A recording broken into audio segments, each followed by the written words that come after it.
Hey folks, our story starts with a boy holding a piece of wood in his hand. Qing, a drop hunter, finds himself facing a low-class wolf. Even though the creature is quite weak, he struggles against it. In this world our protagonist lives in, he can only defeat monsters that are almost defeated by other hunters.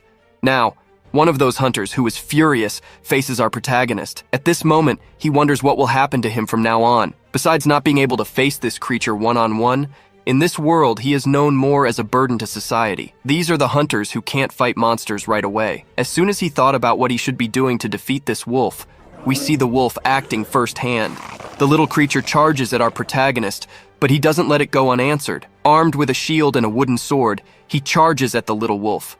However, his shield and sword are broken on the wolf's first charge. Everything he had in hand was shattered, and he falls to the ground. The wolf also falls on top of our protagonist, sinking its teeth into the boy. At this moment, he understands how Trash feels. But even Trash had an advantage over him, and now that he is nothing but a loser, he can only accept his end. Well, that's what he thought at the moment. However, that's not what he wanted next. Our protagonist grabs the broken sword handle and thrusts it into the wolf after charging at it. Maybe we could see that this wolf could have easily defeated him. To understand how he got there, we need to go back a bit. Today, I bring you a story where our protagonist becomes a gravedigger in any town out there. We see a hunter heading towards a portal, but as he walks towards that portal, he notices someone inside it running full speed towards him. Upon closer inspection, it's Qing. He was the unknown guy running towards this hunter.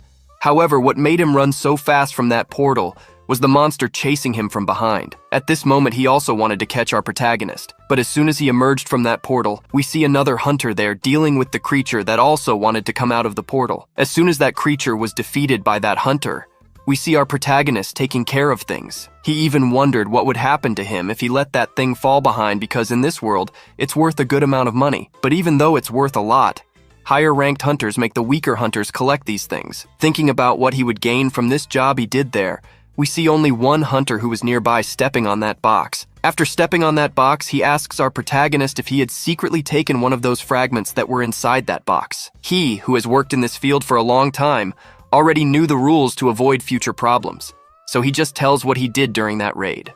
As soon as our protagonist says this, the hunter leaves him aside. But then our protagonist turns to the portal, and we see two more hunters running out of the portal. Here we see something that possibly happened during that raid. For some reason, the hunters cleared a specific part of the raid, leaving some things behind. Living monsters, this is what the hunters deal with, only picking up the drops left behind.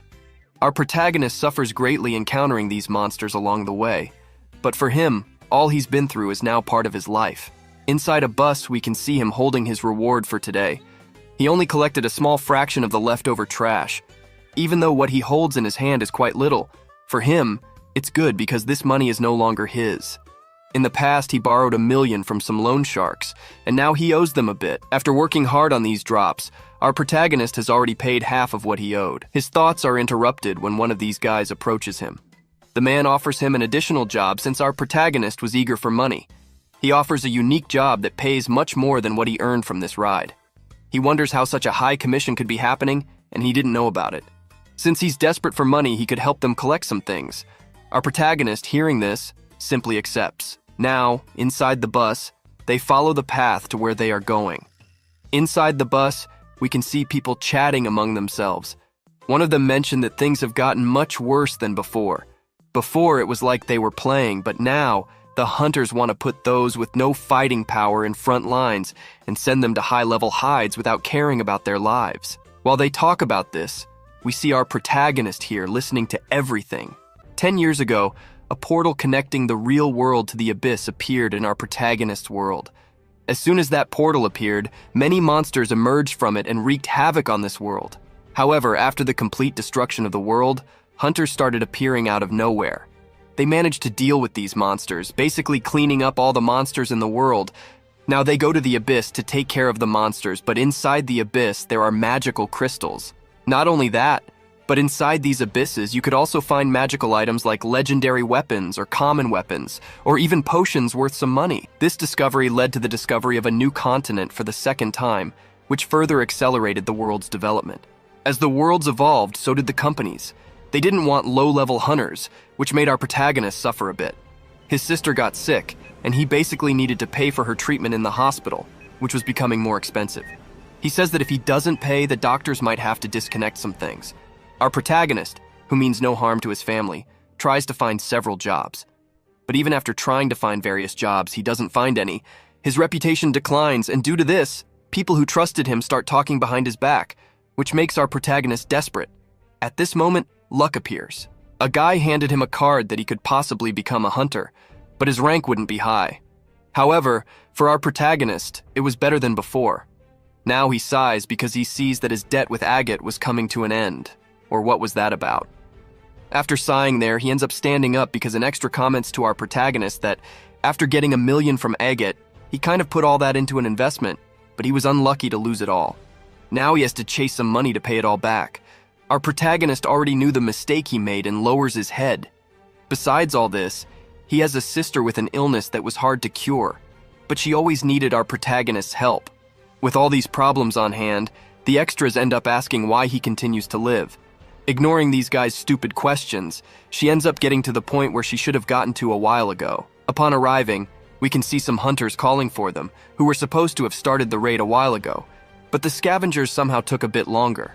To not be interrogated by these hunters, they simply apologize. After that, they enter the portal, and the rest follow. Our protagonist stands in front of this portal. This time he might have the chance to make a lot of money, but he needs to come back alive. Feeling confident that he would return alive, our protagonist enters the portal. Now our protagonist is entering a slightly different raid because for the first time, he's entering a B-rank raid. As soon as he enters, he's surprised by all the stuff that's there. But the hunters there don't stand still for long. One of them notices monsters coming their way, and yes, after noticing, several wolf monsters appear in front of them. As soon as they appear, the tank asks one of the mages there to handle these types of monsters. So it's done, and in front of them, several ghost monsters to catch them. But the guy starts walking slowly towards these wolves. After a while, he stops, and the wolves were about to devour the little creature. But at that moment, he snaps his fingers, and a fireball appears, heading towards the wolves. Then an explosion occurs. After this explosion, those wolves that were there were thrown up. Some ran to avoid being caught again, but our shield asks everyone to stay prepared. The wolves aren't running. They are basically repositioning themselves to ambush them again, so they needed to stay alert. While I was thinking about this, the other one asks this brute where they would be going. So the brute shouts to the hunters to follow him because they would now be going up to the 5th floor. But he comments that the 5th floor is the most dangerous. There, for some reason, some monsters started to mutate. The hunters sent last time unfortunately didn't return, so they were curious about what was happening up there. Thus, they had the objective to climb to the 5th floor. They wonder if someone is aiming to go there, so they start walking. But one of the hunters stops to tie his shoelaces. While one ties, another one asks the garbage collectors not to get separated from him because if they do, they won't go back to help these garbage collectors. While saying this, we can see that hunter tying his shoelace. Behind that guy, our protagonist walks, looking sideways, and he doesn't notice the presence of this hunter who is there on the ground tying his shoelace. Just then, he kicks the guy's shoulder. The guy falls, and once on the ground, he kind of wonders if he's blind. He grabs our protagonist by the collar and lifts him up. However, one of the guys asks him to leave this garbage collector alone because it's not worth messing with this guy. Their first mission was simple: don't mess with this stranger. They need to find the 5th floor soon. So it was done. He throws our protagonist aside and tells this garbage collector to find his way again. If this happens again, he won't forgive our protagonist. Now that he's on the ground, our protagonist thinks that garbage collectors are basically known in the hunter's circle as useless guys. Also a disgrace to humanity. He also receives a bonus. He is humiliated within these arts by the hunters. The value of a garbage collector like our protagonist in this world is nothing. They belittle him. But that's what they thought because our protagonist's experience value was reaching 99 out of 100. What this means is that our boy will have a moment of awakening. What he really needs is to find a monster and defeat it in a one-on-one. By possibly defeating that monster, he will earn a single XP, and that single XP will level him up. Our protagonist will try to awaken as a level 1 hunter. He just needs to find a single opportunity, and it has appeared early on for our boy. In front of him, a ghost wolf appeared. We can already see the sparkle in our boy's eyes as he looked and saw an opportunity in front of him. He looks to the side and sees a shield and a wooden sword. He thinks of grabbing them, but the wolf that suddenly appears almost catches him. We see him easily dodging this bite. Now that he has dodged, we see him standing there. This was the unique opportunity of his life, and he has waited for this his whole life. Our hero will have to fight with all he has.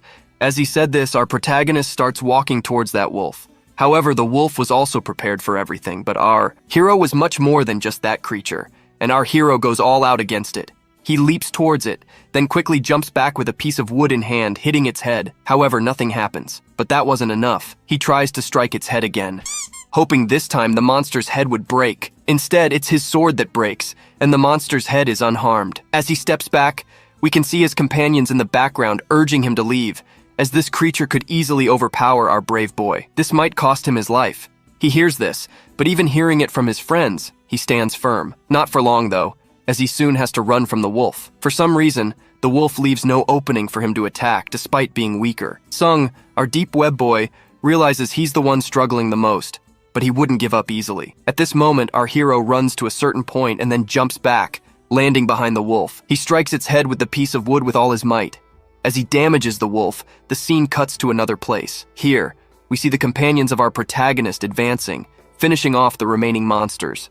They are now waiting for the scavengers who for some reason lag behind, only hindering their progress. The hunters have not only finished off the monsters, but also picked up the best items dropped during this raid. Strong hunters like them have the option to get the most valuable items, while those who lack strength are left behind. But even though they don't get the best items, these strong hunters leave behind the worthless ones for the scavengers.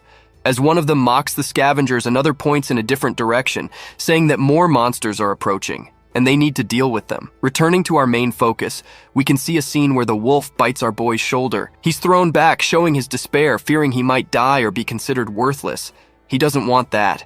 He then grabs the remaining piece of his wooden sword, raises it high, and stabs it into the wolf's head. The creature roars in pain as it dies. Our protagonist nearly collapses, but realizes he delivered a critical blow to the wolf. It falls dead, and he stands victorious. He lets out a loud cheer, which catches the attention of the hunters. Approaching him, one of them can't believe he managed to defeat a low-level wolf alone. But if our hero wants to play the part, he'll have to endure a bit of suffering. A guy like him, considered worthless, won't receive any rewards for defeating such a weak monster. But for him, defeating the ghost wolf, which he considered superior, is a significant victory. He lets out a triumphant shout, but it might cost him his life. Our guy was always looking for this because there he ends up explaining some things when the accumulated experience point reaches level 1. Even being the person of the lowest level, you could have that small chance. Your small chance could make our protagonist change jobs. He could be awakening as a squire, a healer, or even a mage with high rank. But to achieve these goals, it was basically necessary to find a way to get points in the middle of raids. And whenever our protagonist saw his opportunity, our guy would always send his Rasta towards the monsters that were always left behind, the ones the hunters didn't want. But our guy embraced it, and so he spent the years, and in these years, he risked his life a lot to find some openings to even get a single point to level up his system. After years and years, it started accumulating. From 10, it jumped to 30, from 30, it jumped to 90, but it reached 99. And there he had to suffer to defeat this ghost wolf. After suffering, our protagonist achieved what he so desired, the 100%. And at that moment, this was the only way for our protagonist to awaken a second class, and it was also an easier way to gain experience. The conditions for the class awakening were met by our protagonist. The system understood that our guy could have that second awakening. The system updates. The guy who was in front of him couldn't believe that this kid really got some experience to possibly change jobs. The system appears in front of our protagonist, congratulates the kid for achieving level 1, and there he got what he wanted. He managed to awaken a second job. He's level 1. His companion there is surprised at the moment by the awakening of our prota, but then he can't hold back his laughter. He starts laughing. Our protagonist did manage to change jobs. Before, his job was rubbish, but now he got an even worse job than before. He saw that our hero awakened as a gravedigger. Then he approaches our protagonist and says that he had the opportunity to change classes, but he was unlucky to get a class that wasn't as dignified in his view. The kid mocks him, but he got tired of mocking our protagonist. And here he starts to say that the other trash pickers who were there end up pulling up, and now only our protagonist is left, and he will have to perform this mission of collecting everything there for them. While saying this to our protagonist, he ends up going ahead. Now that he's left behind, our protagonist wonders if this class he awakened to was really that weak, but he also wonders if the gravedigger class was strong or weak like that. Then he turns to that kind of monster that was knocked down by those hunters. When he looks at that type of wolf, the system shines. Our guy sees something strange happening in front of him. A system screen appears saying that the ghost wolf could basically be sucked by our protagonist, and there he could recycle everything that the wolf has. All he had to do was press recycle. Our protagonist then presses it, And as soon as he does, behind our hero, several MS appear. Those hands that appeared behind our protagonist start walking little by little towards the creature that was just dust on the ground after. Walk a little bit. Those things there end up grabbing onto the body of that monster. And at that moment, our protagonist understands a bit that this ability of his could be working like that. So after that corpse of that wolf is dragged all the way inside, in front of our protagonist appears something written, "Recycle garbage." All he had to do was accept the proposal, so he accepted it. Our hero's system starts to clear everything up after everything is done there in front of our protagonist. A hand emerges. That hand ends up handing our protagonist an attribute card. Those things were basically removed from the wolf, and now our protagonist has the chance to gain the wolf's abilities. As soon as he realizes this, he asks the system to open the system's priority panel, which then shows our protagonist's statistics. Now, looking at that was simple. He looks again at that card in the hand of that thing there. He realizes he needs 3 points in agility, and at that moment, he has 3 points.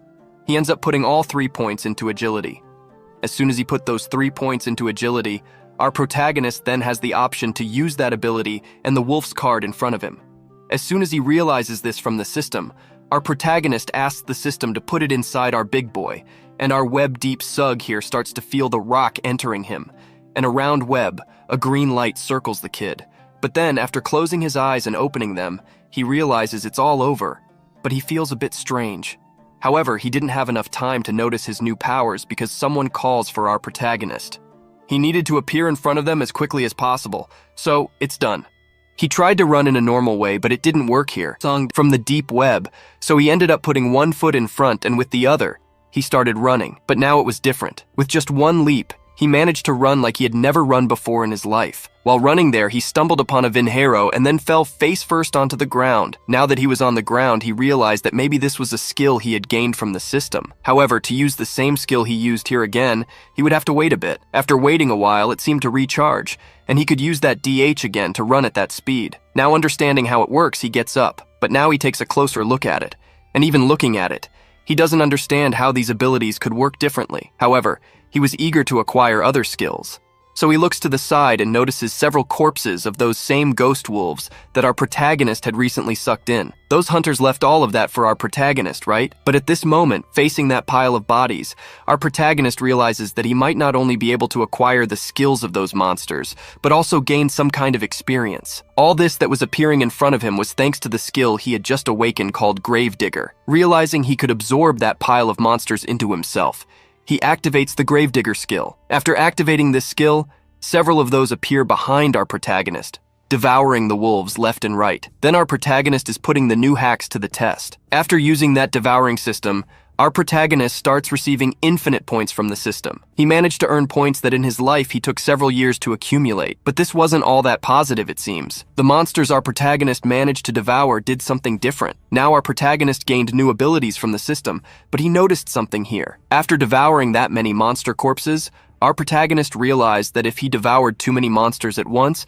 the level of experience and perhaps the chance to acquire a skill from the monster itself would be greatly reduced. So it means that if our boy doesn't want a stolen skill, he will have to devour one by one, or he could simply devour 9 monsters. By devouring 9 monsters, our protagonist would get 9 rewards. Some good, some bad. But now our protagonist receives some points from the system. He has only 111 points. Our protagonist sees that points won't be a problem for him in the future, and he could distribute them as he pleases. But he wonders where he should allocate the points first. However, our protagonist doesn't think about where to allocate them. He just starts distributing them across these attributes. He increases a bit of health, then a bit of luck as he needed it. Our boy goes crazy, rolling his attributes non-stop while he levels up his attributes elsewhere. We can see that group of hunters who were finishing up, dragging up some wolves that survived. As soon as they finish dragging up the last one, we see the brute changing the subject, commenting that the unlucky one, that garbage collector, managed to awaken his class here. However, the class our protagonist awakened was a class he had never even seen on the list. Changing jobs might be rare, but the other said it could possibly be. Yet in the end, it would just be a pretty useless classification for someone like our protagonist. He was average, but even though he awakened with a hidden class, our protagonist wouldn't be that strong. He's just a level 1 guy. So in the end, our protagonist would possibly have the strength of an average person, or a bit more, which wouldn't change anything for him. So since it wouldn't change anything, he asked to ignore this class and move on because he needed to reach the last floor. So they kept walking. And there they encountered a kind of tunnel. After walking a bit, they saw the light at the end of the tunnel. Walking towards it, they emerged into that light, where they came face to face with these strange roots. Among these roots were some creatures or things stuck to them. The people there wondered what happened, but after thinking a bit, they understood that these could possibly be those hunters who entered here and never came out. One of them was on top of one of these hunters, who was trapped inside this tree. He realized that by staying here for too long, this guy turned into dried salt right there. And possibly the same thing happened to him because maybe there was a guy or a mage or monster enemy with a high magic rating. But our tough guy turns to another and asks if this place was some kind of B rank. Then they would be hunters of a much higher rank than a B rank hunter, so they shouldn't have difficulties fighting these monsters. If it wasn't the monsters that defeated them, then what was it? Just then one looked to the side and saw several monsters emerging from underground. One of them grabbed our tough guy's leg, while those hunters were trying to deal with those undead creatures outside. On an open TV, someone commented that the hunters had been inside that portal for hours and none had come out. But while talking about the hunters, we can see our tough guy asking everyone to gather in a corner because things got worse for them. He realized they had fallen into some kind of trap. Escaping now would be nearly impossible, but the one who likes to tease our protagonist didn't want to stand still. He used a fireball, and the tough guy also used his shield to defeat these monsters. But that wasn't enough because the monsters revived or something. Someone was controlling them, and this was real because right after, in front of the tough guy, appeared the boss of this floor. This was a high-level boss. At this moment, the hunters didn't even think twice about staying there because if they stayed, they would undoubtedly be attacked. But just as they thought this, several hunters who had transformed into those monsters flew towards the other hunters. To avoid being caught, with all his might, he fought against these creatures. While this was happening in another place, we can see our protagonist finishing his last collection. However, while finishing his last collection, he hears a scream from the background. At this moment, he gets scared and wonders what that scream was, but he ignores it as the system appears in front of him. Now, our protagonist achieved an achievement for the first time. As soon as he achieved this, the kid becomes very happy because he could possibly receive his first reward. After waiting for a while for his reward to load, in front of him appears something. It was a dagger that was so far useless and weak, disappointing our protagonist. He thought a high-ranking weapon would come, but since it didn't, he had to accept it. However, thinking about what he could do to get better items, our hero hears the scream again, but this time, it's much louder than before, catching his attention. He turns towards the screams and is startled to see someone running towards him, screaming. It was one of those monsters attacking the hero's group. When he sees this, our protagonist is so startled that not even the Wi-Fi could pass through him. But the monster didn't want to just watch. Thinking about a plan, he tries to grab our protagonist, but he jumps back, dodging the first attack. Once he dodged the monster's strike, he wanted to counterattack, but he's surprised that he managed to dodge that move. He thought he might have been done for, but looking closer at himself, he realizes he's much faster. Maybe it's because of the points he allocated in his system. Feeling stronger now, he possibly could defeat this beast in front of him, but just as he thinks that, the monster also thinks of doing the same to our protagonist. As the monster strikes, our protagonist dodges to the side, making the punch hit the wall. After dodging, our protagonist notices in the background that not only did he add points to his agility, but he also added points to his strength. At this moment, our protagonist uses the soul spirit, which allows him to dash forward. As soon as he uses it, he wants to test his punch on the monster, since it's his turn to hit. He flies towards the monster, landing a punch on its face, throwing it against the wall. As he throws it against the wall, our protagonist notices something more. He used an effect that, when punching an opponent, allows him to break 100% of its defense. So, our protagonist has a 100% advantage to win this fight. This time, our protagonist is not the same person anymore, so now he possibly can deal with any monsters. But then, our protagonist sees something else from the system. He can allocate points to intelligence. By allocating intelligence points, our protagonist can see things about these monsters that he couldn't see before. So he does that, and realizes that this monster was an elite human. Searching for its weakness, he finds out that its weak point is its neck. But when he finds this monster's weak point, the monster starts advancing towards our protagonist, and our protagonist doesn't back down. Time advances with all its speed towards the monster. He ends up launching a blow towards our prota. But to avoid getting hit, our big guy simply dodges by lowering himself, giving her a slight sweep.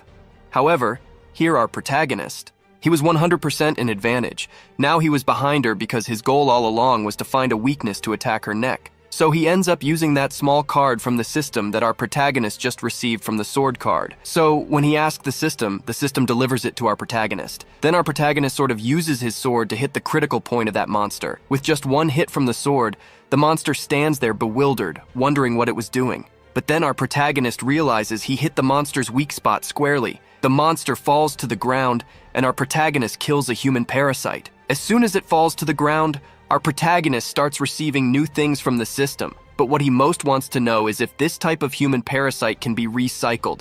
The system confirms this for our protagonist. As soon as it confirms, he asks the system to recycle it. Once recycled, our protagonist gains a passive poison resistance ability.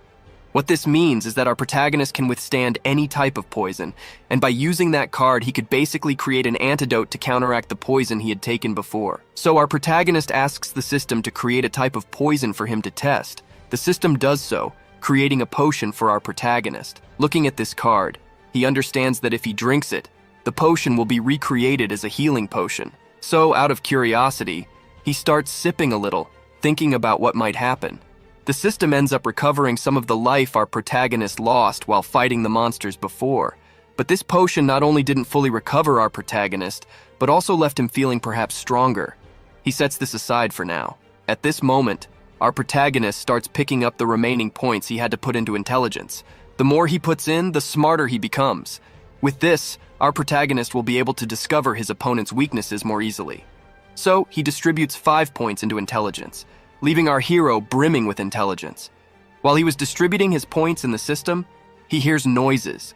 The noises were from those monsters from before. As soon as he hears this, our protagonist sort of turns around. When he turns, our protagonist realizes that those monsters have appeared again, but now they appear a bit bigger than before, and in greater numbers. So our protagonist thinks he can now use the new abilities he acquired. Moreover, people in the world always called him trash, but now he could change that title he holds. He now wants to show the world his true strength. While thinking about what he would do to show his true strength, we see the monsters running towards him, but our protagonist was prepared, holding a machete in his hand. Now he was much calmer. He had awakened as a gravedigger. And as a gravedigger, our protagonist wouldn't let these fly monsters get in his way. He now challenges these monsters to come at him with everything they've got because he's ready to handle them all. As soon as he said this, the monsters begin to advance. In another place, we can also see the monsters advancing on those hunters. The monsters were managing to gain a slight advantage over some of the hunters. One of them even thought that if they let their guard down for a moment, it would be over for them. After all, these monsters' strength was much greater than when the person was alive. Our tough guy realizes that this boss isn't playing around, so he tells his team to retreat because they wouldn't stand a chance. They start running, but in their haste, they leave themselves open. One of the monsters attacks a member of his team, dragging him away, and another teammate gets caught by one of the monsters, becoming somewhat controlled by it. They couldn't afford to fall behind. They needed to run. While running, one of them thinks that it's impossible to escape with both of them alive. Someone needed to stay behind to distract them, so our tough guy stays back, taking care of the monsters. He just asks them to call for help as quickly as possible. While running, we see him thinking that he came here just for the money and the equipment he has. They're worth a lot. If he dies, he won't gain anything. So he needs to use everything he has to escape this raid. He then uses one of his spells, which paralyzes our tough guy. As he turns to his teammate, asking what he's doing, the guy just points towards him, saying he left someone behind to distract the monsters. Meanwhile, the monsters jump on our tough guy. We see the coward running, and as he runs, his teammate screams for help, but also smiles. We see him commenting that he has now managed to escape too, taking all his money with him. But as he runs, he doesn't look ahead and bumps into someone. This person gives a cold look to our companion, but our companion freezes, not wanting to engage. On closer inspection, he realizes this person in front of him is our protagonist. Our protagonist asks him what he was really trying to do there, using his own teammates to escape. He doesn't answer our protagonist's question. Instead, he looks back and wonders what happened to the rest of the monsters and why they are in this state, but he doesn't care anymore about what's happening. He turns to our protagonist and realizes our protagonist saw everything that happened there. If our protagonist manages to survive this, he could report him and lose everything. So, he decides to eliminate our protagonist as well. But taking the time to do it would be inefficient. He turns to our protagonist and tells him to stay back since he wanted to be a hero before. This was a good opportunity. So he kicks our protagonist in the stomach. However, by kicking him, the system gives our protagonist greater resistance. The impact of the kick is redirected towards the one who kicked him, who falls to the ground, wondering how someone like him could be so powerful. Our MC looks at him now. He understands everything that happened and now knows who the real trash is, so he's here now using his system to manage to recycle this trash. Then, those mothers grab onto this extra and he's dragged into the system. However, the system starts recycling the thing, but while recycling it, the system ends up sort of throwing it out because the trash he put in there was too rotten, and he didn't want to recycle it. So the system sort of tells our protagonist that he won't be able to gain that guy's ability below him. But there was a small chance that our protagonist could acquire that extra's ability for 3 minutes, or even more. He just needed to upgrade some things in his system. So as soon as he upgraded a few things, our protagonist manages to learn a new ability. This was the ability to control fire. As soon as he learned this ability, our protagonist starts seeing several monsters appearing in front of him. The creatures were bloodthirsty and run towards our protagonist since he gained a new ability, so he decides to test it out. As those monsters come at him, our protagonist points his hand and uses just a small fraction of his power. With this small fraction, our protagonist manages to send all these monsters flying upwards, so he's left stunned. He didn't think that recycling that ability would significantly boost his power. But while he's stunned by this new ability he acquired, we can see something appearing behind him. That creature jumps towards our protagonist and almost catches him, but he notices just in time and dodges. The creature hits the ground but isn't satisfied just with that. It runs again towards our protagonist, but he easily dodges its attack again. Now, in front of him, our protagonist summons his sword from the system and swings it towards the creature. However, it's fast and easily manages to block our protagonist's move, but while thinking about this, he looks behind and sees a hulking brute. He thinks that if he could recycle the ability of this brute, he would get a shield, so he uses his system to recycle the brute. The system grabs the brute and takes him to its own space-time, managing to recycle it. In front of him appears the brute's shield. As soon as he takes it, the golden shield, he feels hopeful to put it into practice. He just needed to test it on something around. Then, he sees this creature running towards him, eager to defeat our protagonist. Seeing it coming towards him, our guy swings this shield of his. It was good. It helped our main character get rid of this thing quickly. But as soon as he defeated it, the creature falls to the ground, and right away, our protagonist appears doing something he should have done a long time ago. So he uses his system on this creature. Using his system, he drains its abilities. Now our protagonist possesses its ability, allowing him to have a significant advantage on the battlefield. Holding a dagger in his hand, our protagonist has transformed into the master of daggers. But as soon as he notices this, he becomes more prepared because right in front of him, several of those monsters that appeared earlier show up again, trying to finish off our guy. They run towards him, but our protagonist doesn't stand still. He goes all out against these monsters, sending each of them flying while he fights. All that dragging upwards, someone from another place began to say some things about how they needed to have a first-hand mission to recover the bodies of their companions who were there, and if they happened not to recover them, they would be failing in their missions. Everything they had there inside and had managed to grab was no longer theirs. So then our protagonist takes care of the last monsters that were alive. After dealing with those living monsters, our protagonist ends up sort of recycling that creature. However, all of this was seen by him, but we'll tell you more about that later because now our big guy needed to deal with an even bigger creature. The one that appeared in front of our protagonist was the boss of that floor. Now he was facing our big guy, and our big guy was facing him. So to end this fight as quickly as possible, our protagonist ends up using sugar on him. Using sugar on this monster, our protagonist manages to easily send this boss off. As soon as he defeated this boss, the scene cuts to this place here. In an apartment, we see that extra who survived there, but he kept repeating everything he saw from our protagonist's sugar. However, the guys next to him only wanted to know what happened to him inside that hard. But what he heard from this extra was the same thing. He stole his abilities, and the only thing he asked those guys was that they could catch our protagonist and teach him a lesson. However, given his current state, they wouldn't do anything. But he continues to ask to look for that garbage collector. But already ignoring him, the scene cuts here. Inside a ride, we can already see some hunters.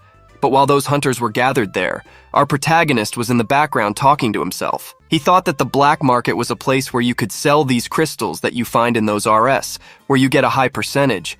But if you sell to a government institution, they end up taking almost 70% of all the profit you make. At this moment, our protagonist needed to make as much money as possible.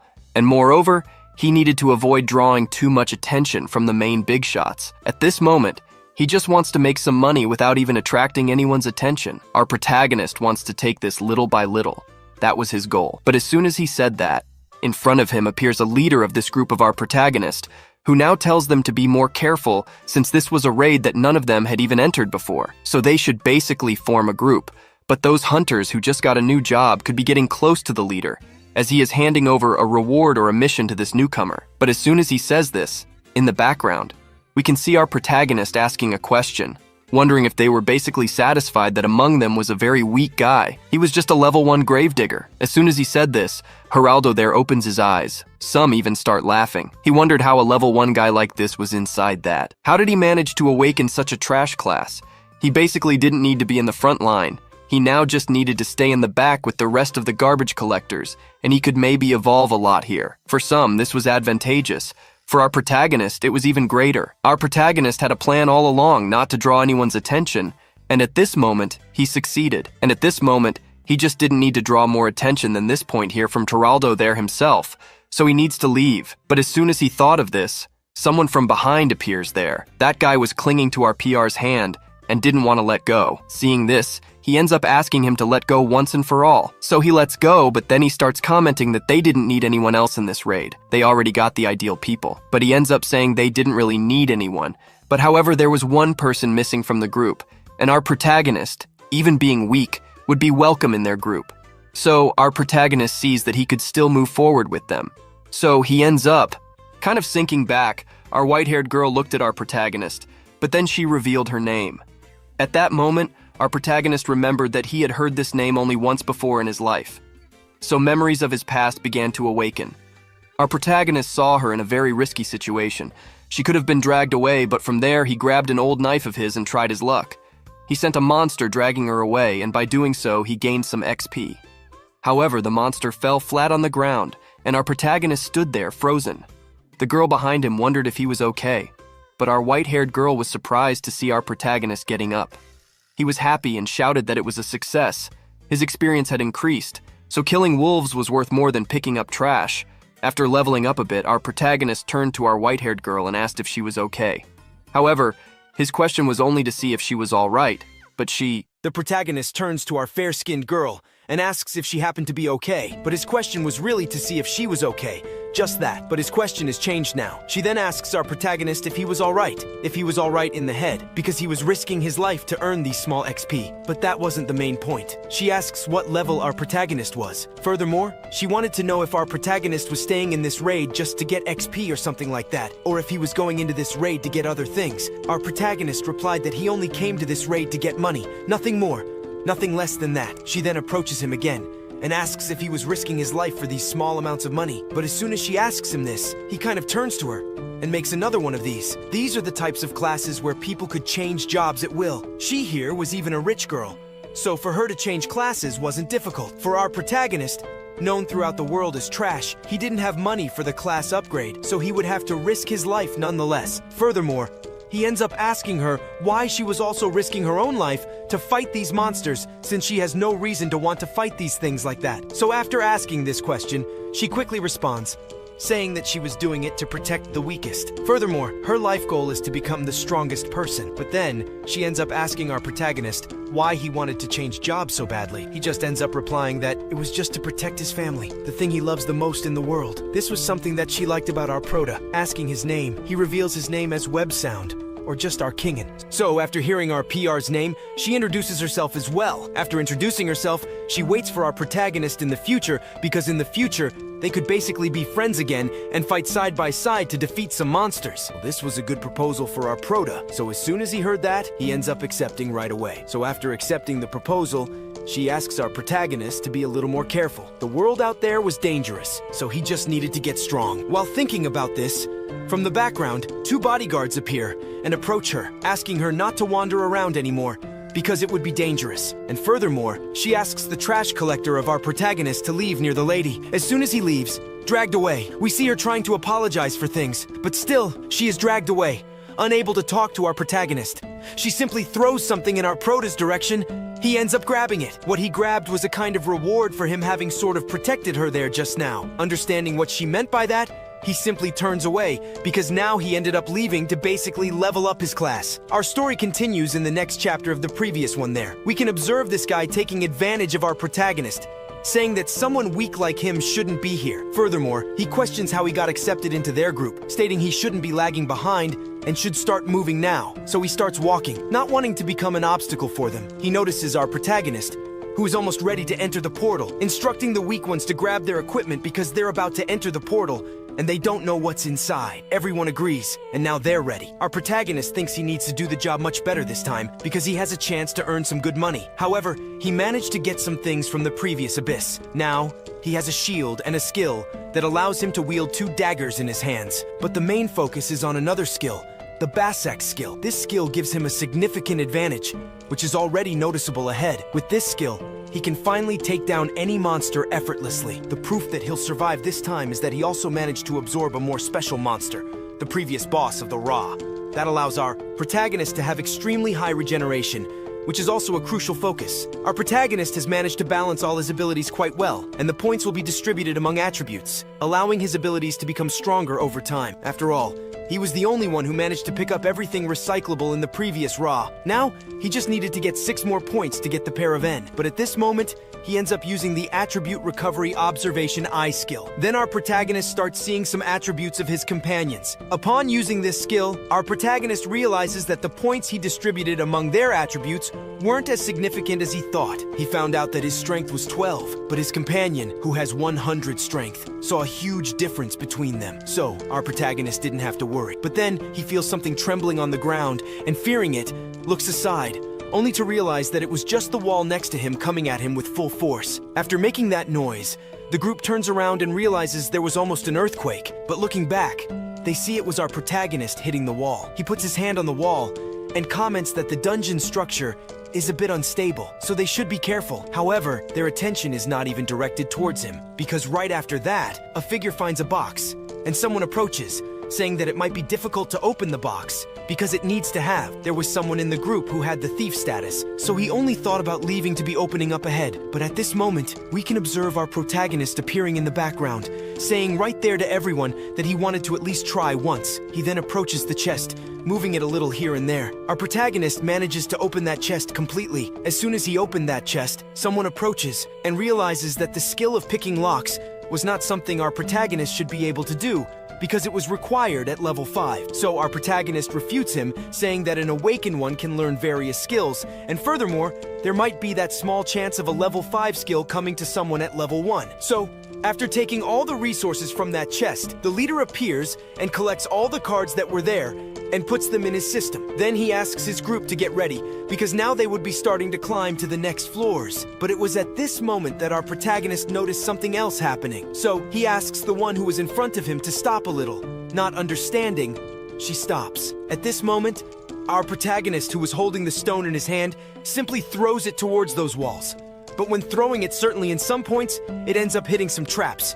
And then after a few minutes there, the traps are activated, and there in front of them, a wall with some nails appears and almost crushes them. We see her thanking our protagonist because she saw that he had quite knowledge of this dungeon, or if he had infinite hacker. Our protagonist here didn't want to be caught. He just comments that he managed to just bump a little there behind and ended up discovering all the weak points of these dungeons. But who was more surprised with our protagonist was the white one. But our white one didn't want all the attention from our protagonist. She ignores him, but right after that, the system already appears for our protagonist. After the system appears, it comments that our protagonist managed to deceive the group completely, and the target here becomes more personal. And he says to himself that it was even a good idea to put many points in intelligence because he easily deceived those extras. But since our protagonist was able to enter the dungeon without even activating a single trap, the group leader simply throws a card to our protagonist. Our protagonist activates his evaluation and realizes that this card in his hand was not such a bad thing, nor so good. So he should just keep this card. So he moves on along the path. But as they follow the path, they end up being surprised by what they just found. They end up finding a type of vase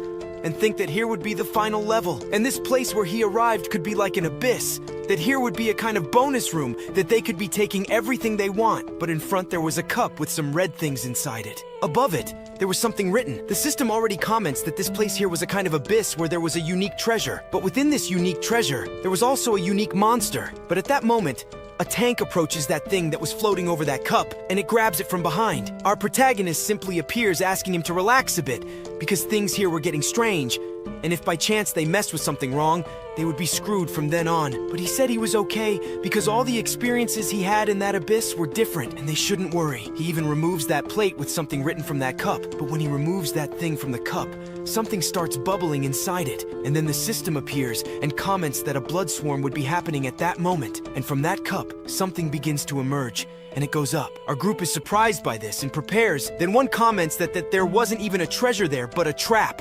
And they fell for it completely. Perhaps this is that monster of legend, that a monster in the past was sealed inside a cup, but now it has been set free. But this monster was known in our protagonist's world as the Dream Monster, and there's several skull-shaped things already appear ready to confront this monster. Our protagonist's system girl pulls out a dagger. Now she was ready. But at this moment, our protagonist and his group also prepare themselves because everyone there ended up kind of surrounded by these creatures. And now they had nowhere else to run. But our protagonist had no choice but to fight against these monsters. And already at this moment, he would have to use a little of his strength. He would only be using 25% of his strength to defeat these creatures. And then he sees that ring and realizes that he can also use that card he won. But at this moment, he remembers that the system warned him that if he used that card, his attributes would basically be reduced to 0, and that was something he didn't want to do. Using that thing at that moment was useless to him, but he ends up keeping that card because it will be useful in the future. But at this moment when he says that, the monsters go straight towards our protagonist's group. Our protagonist gets ready because then he ends up using the soul thread to defend himself from the monsters, and the monsters go all out against the heroes, and the creatures use everything they have. But with one blow, our protagonist defeats some of them, and she turns to him, surprised by his strength, because as he passes through those monsters, our protagonist already splits those things in half, but it didn't help. They regenerated. But at this moment, she ends up not paying attention. The dream monster appears in front of her, and she is almost caught, but she was already prepared for that. So she just looks at Kilo with the sword up and down. She ends up splitting that monster. But who was in trouble here was that warrior from our protagonist's group. Surprised by what was happening, he saw that each piece he cut, nothing happened to those monsters. And now he saw one of those dead. Preparing to attack Jer, he found himself unable to defend any longer. The reason for his inability to defend lay in the presence of the monstrous figure before him, which appeared significantly weaker. A single blow could incapacitate him. Yet this particular monster possessed a unique ability. It could harness the strength of humans, thereby doubling its own power compared to that of a mere mortal. This realization should have stirred a greater sense of concern within him, for if the monster were to fully grasp this advantage, the consequences would undoubtedly be dire. However, in a crucial moment, he managed to seize his machete and swiftly struck behind the monster, causing it to lose one of its heads in the process. Meanwhile, in the background, a voice acknowledged his commendable action, albeit expressing concern that it had momentarily distracted him. As the monster began to prepare for a counterattack, the protagonist recognized the urgency of the situation, but found himself incapable of mounting a sufficient defense. In a swift and decisive move, the monster swung its sword downward, inflicting a devastating blow that severed the appendage of a nearby bystander. Drawing closer with each step, the monster posed an imminent threat. Observing the dire situation, the individual who had praised him earlier realized their own limitations, acknowledging their inability to intervene further, just as the monster, now assuming a human form, raised its sword for a final strike. The fallen warrior faced a moment of helplessness. What course of action could he possibly take now? Uncertainty loomed, yet the monster remained resolute in its intent, launching a ferocious attack against the defenseless warrior. Amidst the impending peril, a ray of hope emerged as our heroine made a timely appearance. Employing a newfound ability, she encased the monster in ice, effectively neutralizing the threat. With a sense of accomplishment, she remarked on the insignificance of those beneath her, emphasizing their inherent weakness. Yet, as the frozen threat lay vanquished, a new danger loomed on the horizon. The once formidable monsters, now bolstered in strength, charged toward the fallen knight. However, the arrival of the mage served as a temporary deterrent, despite the limitations of her magic. Seizing the opportunity, our protagonist, driven by a desire to test his newfound abilities, unleashed a powerful explosion. The unexpected display of power left onlookers in awe, prompting speculation as to its origin. The sudden manifestation of such potent abilities from a seemingly novice individual defied conventional understanding, sparking intrigue and uncertainty. Even as the dust settled from the explosive display, the threat persisted. Undeterred by the formidable explosion, the monsters continued their relentless advance, yet the protagonist's resounding cry momentarily halted their onslaught, providing a fleeting advantage in the face of imminent danger. This was the pivotal moment for our protagonist to unveil a newfound skill. With a swift motion, he activates the basic mode. This particular ability bestowed upon our protagonist not only 100% increased speed, but also an hour of unbridled strength at 100%. With this formidable power, our protagonist could withstand anything. He charges headlong towards the monstrous adversary, delivering a single devastating punch that shatters the creature into pieces. Yet as he turns to assess the effectiveness of his strike, he is taken aback to witness the monster regenerating. However, to his astonishment, the creature doesn't revert to its smaller form, but instead transforms into a colossal behemoth. Our protagonist realizes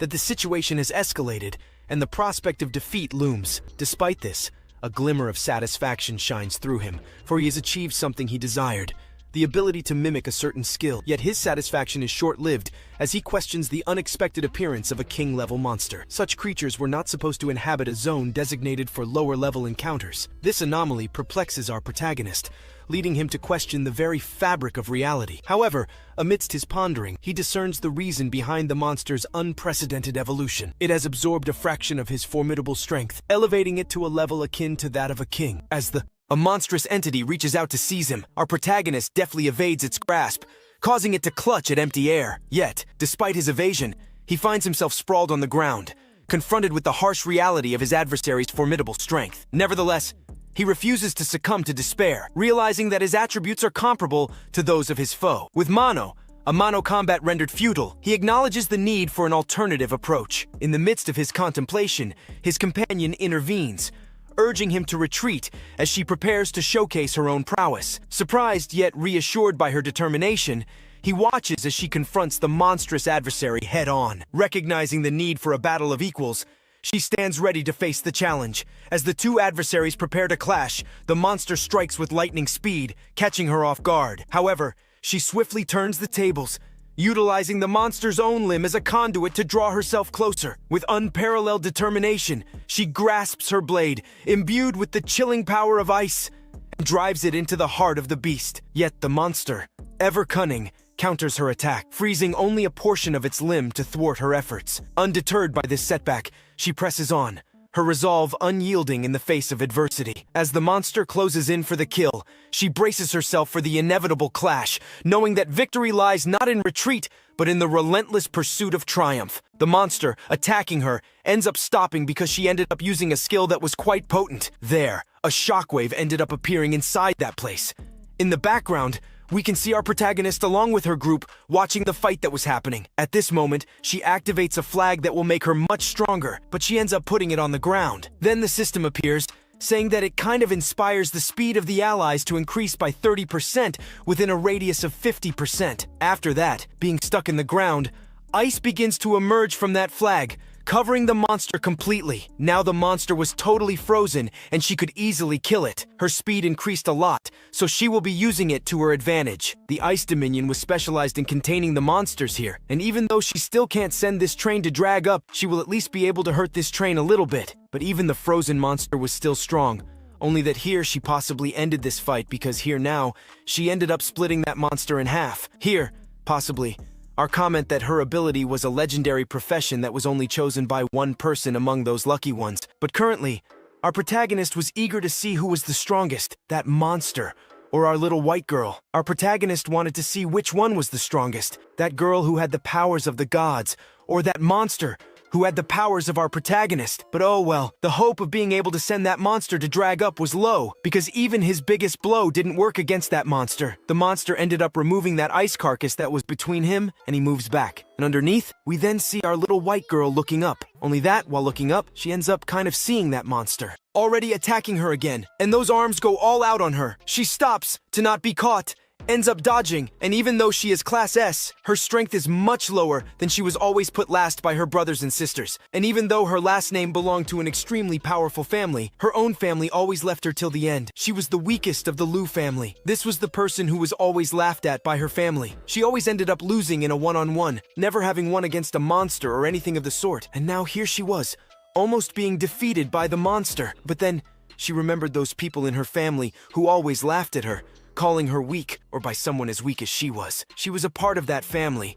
her own family, even suggesting she should stay indoors, as it was better for her than being in an abyss. But this memory made her even more irritated, as she was always directed towards that abyss of novices, and she didn't like it. But now she remembered she had a more potent ability. She wanted to end this fight because she was always pitted against weak monsters to defeat, and now she wanted to change that. She wanted to be able to send extremely strong monsters racing towards her opponents, to show them she could do it. Now, closer than ever to that monster, she attacked it. Her sword ended up embedding into the monster's skull, but the creature was resilient. Her sword, held with all her might, was snapped in half. Our protagonist widened her eyes in surprise, but behind her, another one of those claws from the monsters appeared, coming straight at her. It caught her off guard, and she was thrown against the wall. There, we could see her against the wall, a little blood escaping her lips. At that moment, our mage had placed all her trust in our protagonist, that she would be able to defeat this monster easily. Seeing her easily defeated was a shock. Even an S-rank hunter had been defeated. So, what was the point of staying there? They should be fleeing, but the monsters wouldn't allow it. The monster began to run towards another person, but that person was our protagonist. Our protagonist ended up running towards that person too, and they ended up colliding. An explosion occurred near the monster's hand, and it lost a bit of its arm. The arm that was lost in that explosion flew in another direction, towards the group that saw it coming. They simply decided to run, not wanting to be caught by that piece of arm. After the group ran to a corner where they wouldn't be caught by, in the other direction, we could already see our protagonist, holding her sword with a determined look in her eyes. She watched our protagonist as he moved at full speed towards the monster. Would our protagonist be able to defeat this monster? He needed help from the system, so he activated the observation eye to find the monster point. Found it. But if the monster reached the king with its own resistance and abnormal conditions, so our protagonist needed to overcome it. So if his level is self-sufficient, he can kind of become completely immune to freezing and torture or paralysis. But the weak point was that as the level increased, another restriction wasn't really necessary here anymore. So all the attributes of our protagonist should be unlocked, and here only his hand starts to catch fire. But the fire was much more potent. Only that punch that our protagonist was preparing. He simply throws at that monster for thinking that this punch he threw at that monster was enough to send it dragging up. Wasn't. No, the monster ended up sort of managing to retaliate against our protagonist. But for our protagonist not to be caught, he starts running. He starts running at full speed. They saw that he was fast. While they saw this, we see our white one taking a healing potion to heal while healing. We see our protagonist taking some jumps there. After dodging the attack of that monster, he ends up kind of slipping back a bit. Now behind our protagonist. He sees that so far he couldn't find a specific weakness for this monster, but all the monsters he has encountered had a weakness, and he needed to find that weakness, so concentrating all the power within himself, our two hands of fire in hand, to be being thrown in the direction of that monster now attacking him head on. He saw that even if he attacked with everything, that monster would be able to regenerate, so there was no weakness for him to be able to defeat it easily. But there was a weakness inside or not inside. Our protagonist saw that this monster was being remotely controlled, which meant that something outside was controlling it. So after thinking that there was a control controlling it, he ends up stopping to think, and then after thinking a little, he turns to his group, and there he ends up asking his group to hand him that block there to explain better. He ends up asking for that cube that they ended up sort of removing just now there before to be thrown in his direction. He asked for that tank to kick with all its strength, that train. In his direction, the request was made. The boy kicked that train. The kick was so powerful that it flew at another speed in his direction. Flying in his direction, the system explains that in order for the curse they are fighting to be broken, it was necessary to cast a spell for that curse to be broken. But their solution was before their eyes, so they needed to sort of get hold of it. But that thing began to be faster than our hero, because that train ended up grabbing that block that was flying in its direction. That monster, after grabbing that block, ends up putting it in its mouth, and now the monster ended up getting a new title, a title more superior than it had before. He now had the invincible mode stopped. Now we see our white girl approaching him. She starts asking him why he was stopped here. He saw that he was too careless now. He saw that the monster ended up entering the invincible mode, and things got worse for them. So our white girl approaches our protagonist more and more. But now she starts to remember a little more about our black one. She even thinks that she had already met him inside a raid. Already our black one turns to her, and there he ends up warning her that yes, he had already met her once already. Inside a raid, the time was that one that our protagonist devoured hers there. She ends up remembering here, what he ended up devouring from her. She is surprised that our protagonist got a higher class, and she even remembers his name. His name that she remembers was the guy from the night house. Well, it was a name that left him quite surprised. But what left her surprised was that our protagonist had already evolved. But she also gets more surprised to see him alive here. But now stopping, she saw that this guy was trading his life for experience, meaning that he risked his life for experience. But after accumulating little by little experience, she wonders how he managed to be. She saw that this guy Ann was exchanging his life for experience, meaning he was risking his life for experience. But after accumulating a little bit of experience, she wondered how he managed to become as strong as he is now. He used to be shy, seeing her looking at him all the time. She saw him changing the subject, because now she didn't want to know about their pasts.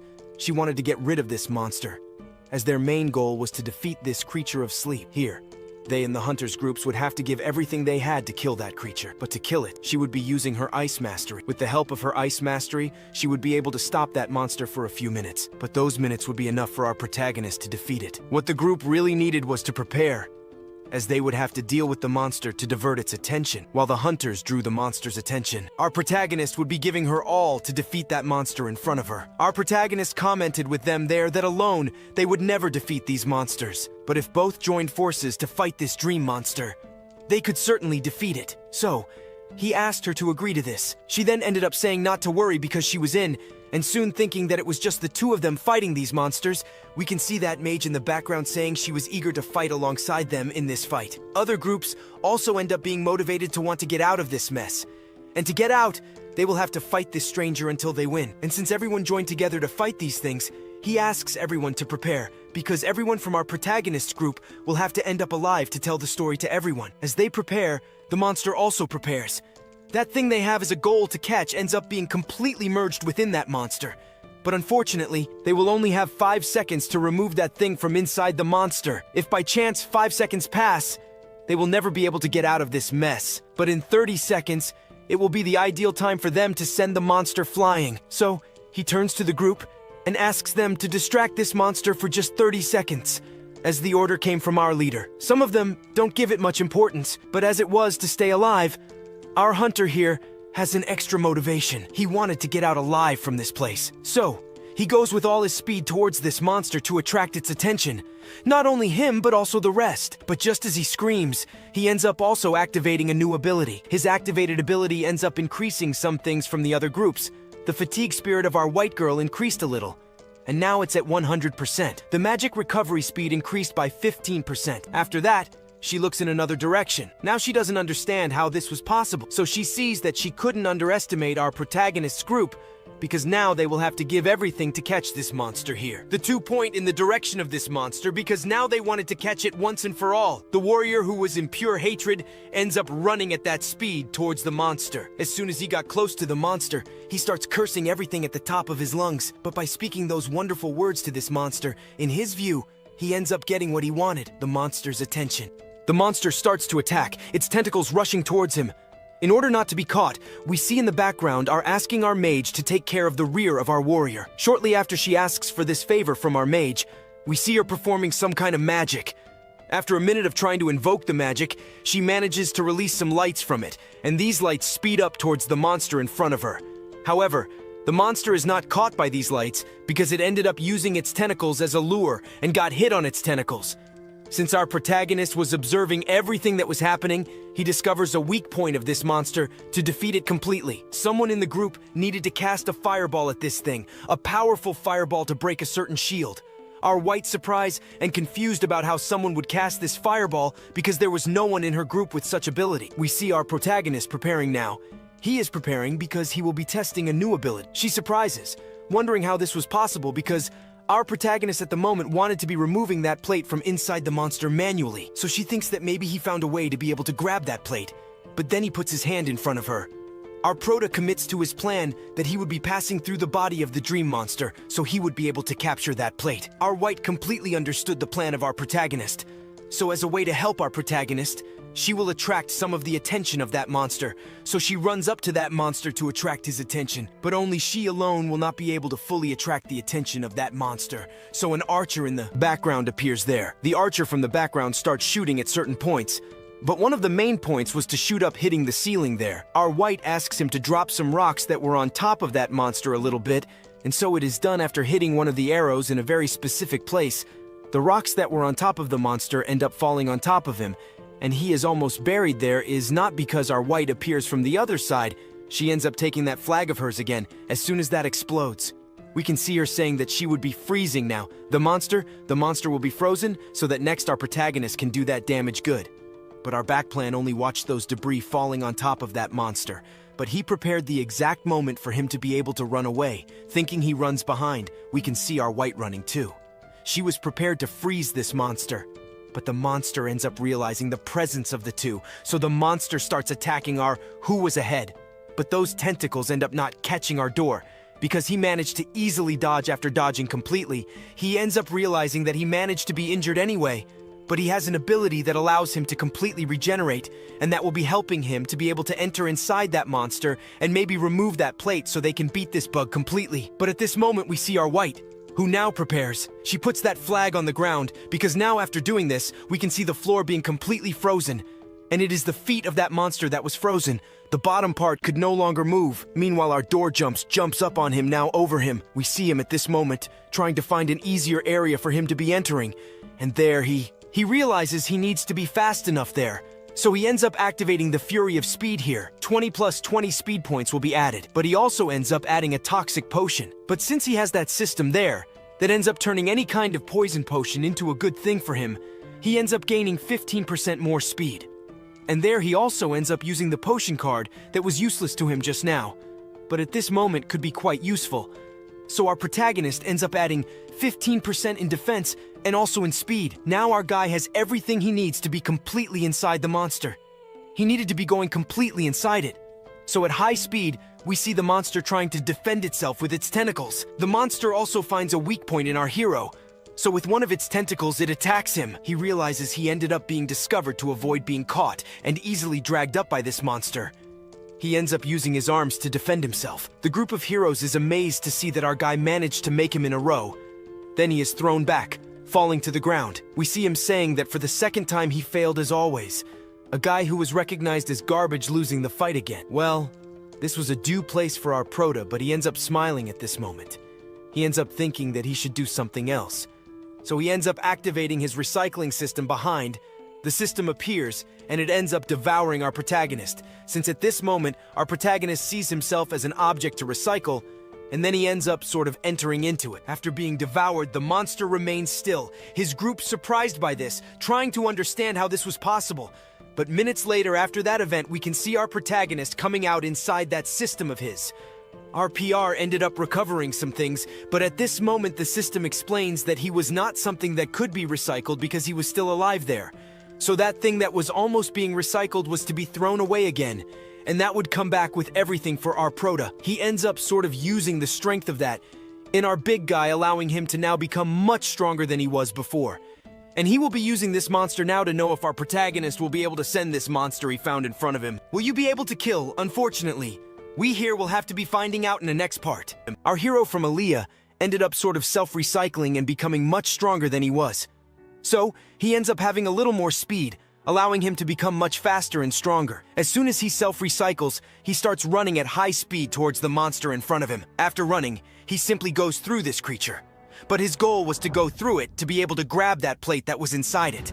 So, after rushing up to it at high speed, he manages to capture that plate, holding it firmly in his hand to prevent it from falling, right? Now that it has fallen to the ground, we see him there performing an enchantment. How did he do that? Well, he simply started reading that thing in front of him. After mentioning some kind of spell, the monster ends up being defeated, and the blood analysis was complete, which means that this mission was sort of completed in the background. So, we can see the group of our protagonist here.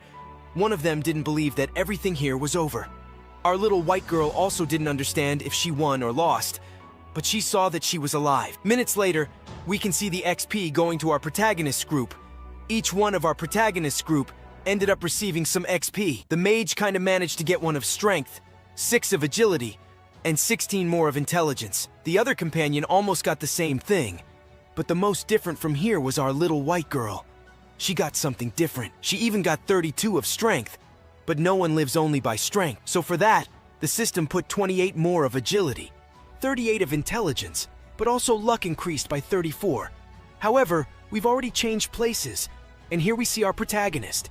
He was eager to see if he would also be able to reach some level. The system ends up saying that our protagonist is at the maximum level, so seeing the system's response, he already understands what would be happening to him, and it was the most expected thing. But right after our hero realizes that, even though he didn't level up, a legendary chest appears in front of them. Everyone is surprised, but one, who then realizes that perhaps this will be the greatest treasure of their life, and would never get something like this again. So, inside that chest, some cards appeared, and those cards that emerged inside the chest began to read in a direction, but one of these directions was from our protagonist, who was in the background.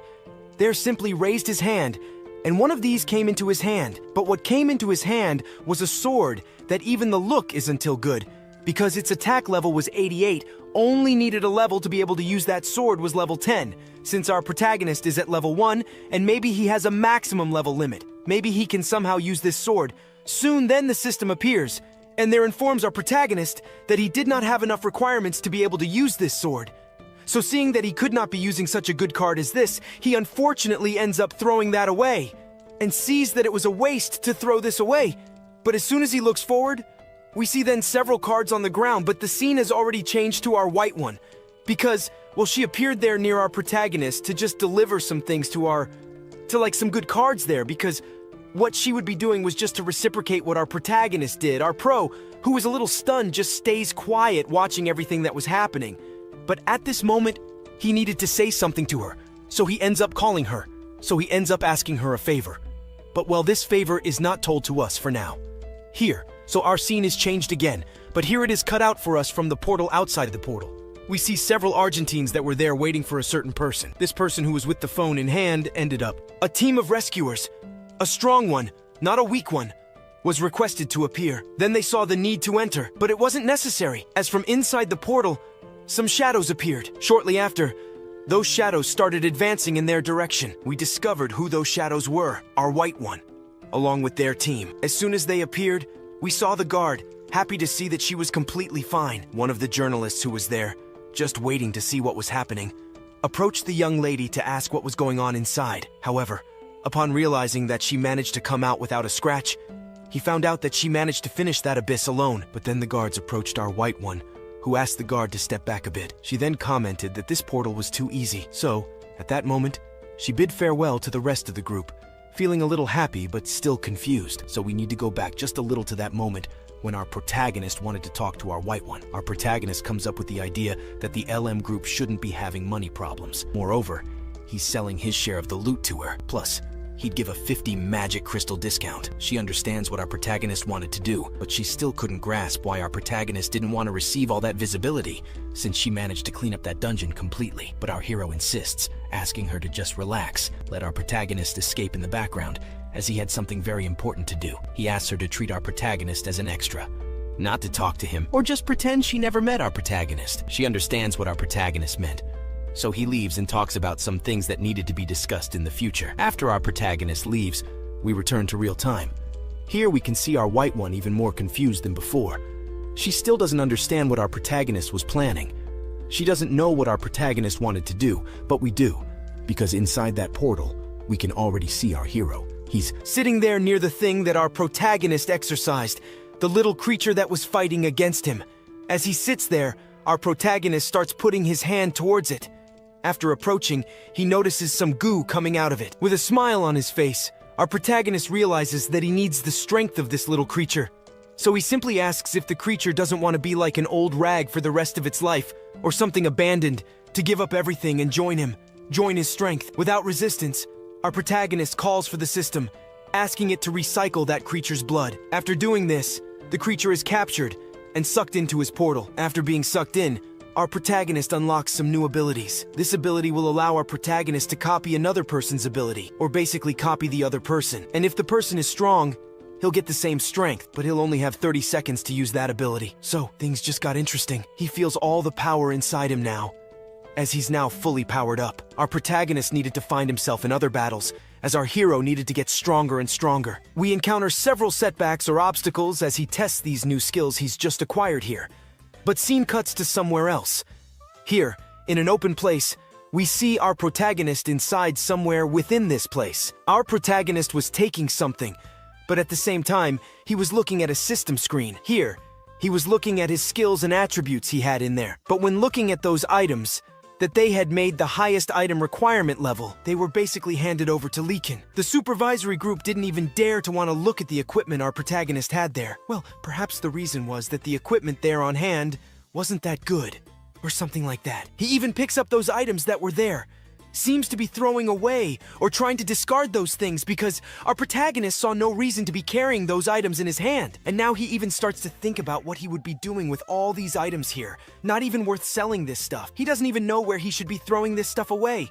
But accidentally, our protagonist leaves the system screen open. But by leaving it open, our protagonist ends up unintentionally pressing on recycle. And from that, the hammer that was inside our protagonist's inventory ends up being recycled, and that gives our protagonist a BP point. Well, BP is a kind of thing there that will allow our protagonist to be able to pick up an extremely useless equipment. And with that too useless, our protagonist could simply be leveling that up. He can take anything from low class and simply put it there, and maybe he'll be able to recycle it. He can also be recycling materials or other things, and all that will be coming to our protagonist. Our protagonist then holds a dagger in his hand in front of it. The system gives a tutorial to our protagonist. Our protagonist should try to repair a dagger there, and he would get 5 BP points. And since he got this stuff after he fought that boss before, he ends up thinking about using that dagger then to be improved soon. So our protagonist starts to mess with the system, and there he starts to try to level up that weapon there to something better soon. Then our protagonist managed. Our protagonist sees in front of him that that dagger managed to reach the durability of 34 out of 34, and also its strength increased. The level to be able to equip that weapon in his hand was level 1, and our protagonist also not only noticed that the weapon increased its strength, but also the durability of that thing, and also its attack power increased a lot, leaving our protagonist quite happy. Because in other words, any equipment that is worn out or useless weapon could become something quite strong in the future. So it seems that the trash team needs to be able to evolve or maybe have that evolution season to get stronger and stronger. Then the system also congratulates our protagonist for completing the tutorial, so he ended up kind of getting something there. This thing he won was a kind of potion that when using that, his magical power will return to normal, or kind of returning to 100%. So our protagonist just needs to drink that, but only that currently, the attribute values are not scarce for our. What worries him the most is when the adventurers embark on the abyss. They cannot predict the extent of the abyss, and many adventurers who are not well prepared often still cannot find the boss. And in the midst of these jokes, possibly they could be not being able to have mana magical power, and therefore these magical bottles collected in the abyss are also essential and fundamental to be able to survive within that abyss. With that in hand, his magical power automatically returns to 100%. But at the moment, the system just delivered a new letter to our protagonist. Only this time, it had a drawing of something our protagonist couldn't quite grasp the reason for. However, in the next moment, it explained to our protagonist that the portion the kid had just gained was a regeneration potion that only required the use of some BP to be able to use that card. And it wasn't so surprising that this card was a regeneration card. But he didn't understand why it required a BP item. But he needed something to make that potion work effectively. So he ended up asking a boss in front of him to lend him some stuff, like some empty cups, and it was done there. So our protagonist just ended up taking those 3 cups, and then we see him trying to do some things. One of those things was trying to remove some trash that was inside. Next comes the regeneration phase. However, our protagonist also noticed that this thing above him seemed like a game, but, well, he tries to do what needed to be done. And everything he tried to do came out perfect. He didn't make a single mistake, so our protagonist managed to do what he wanted so much. But well, since he succeeded, our protagonist starts to look at it, thinking that this thing was a bit recyclable, and being recyclable wasn't a good thing to be trying to take at least this thing, but not the beaut to try. Our protagonist then kind of takes that. So by taking that thing he just did, he ends up obtaining the light magic potion 6 times. Well then, as soon as our protagonist can take that, he realizes that his magic power increased a lot. The value of fatigue decreased a little, but at this moment, he feels that his magic power increased a lot, and the fatigue he had in his body almost disappeared completely. He feels happy. But now that he saw that he managed to hack the hackers, our protagonist wants to test it in an abyss. So he ends up leaving through that door, but as soon as he leaves, we see some extras appearing. So he ends up calling for our prota. He asks if Qing was our protagonist. Our protagonist starts to look at these two guys who appeared there, and this one already comments that it's been a few days since his temperament changed. So he ended up thinking that our protagonist, this is because within the class he was being a garbage collector. And out of nowhere, he was collecting some rare items. And a few recent days he was looking for our protagonist. So as he couldn't find our protagonist, he almost reported that our protagonist was missing. But luckily he found our protagonist.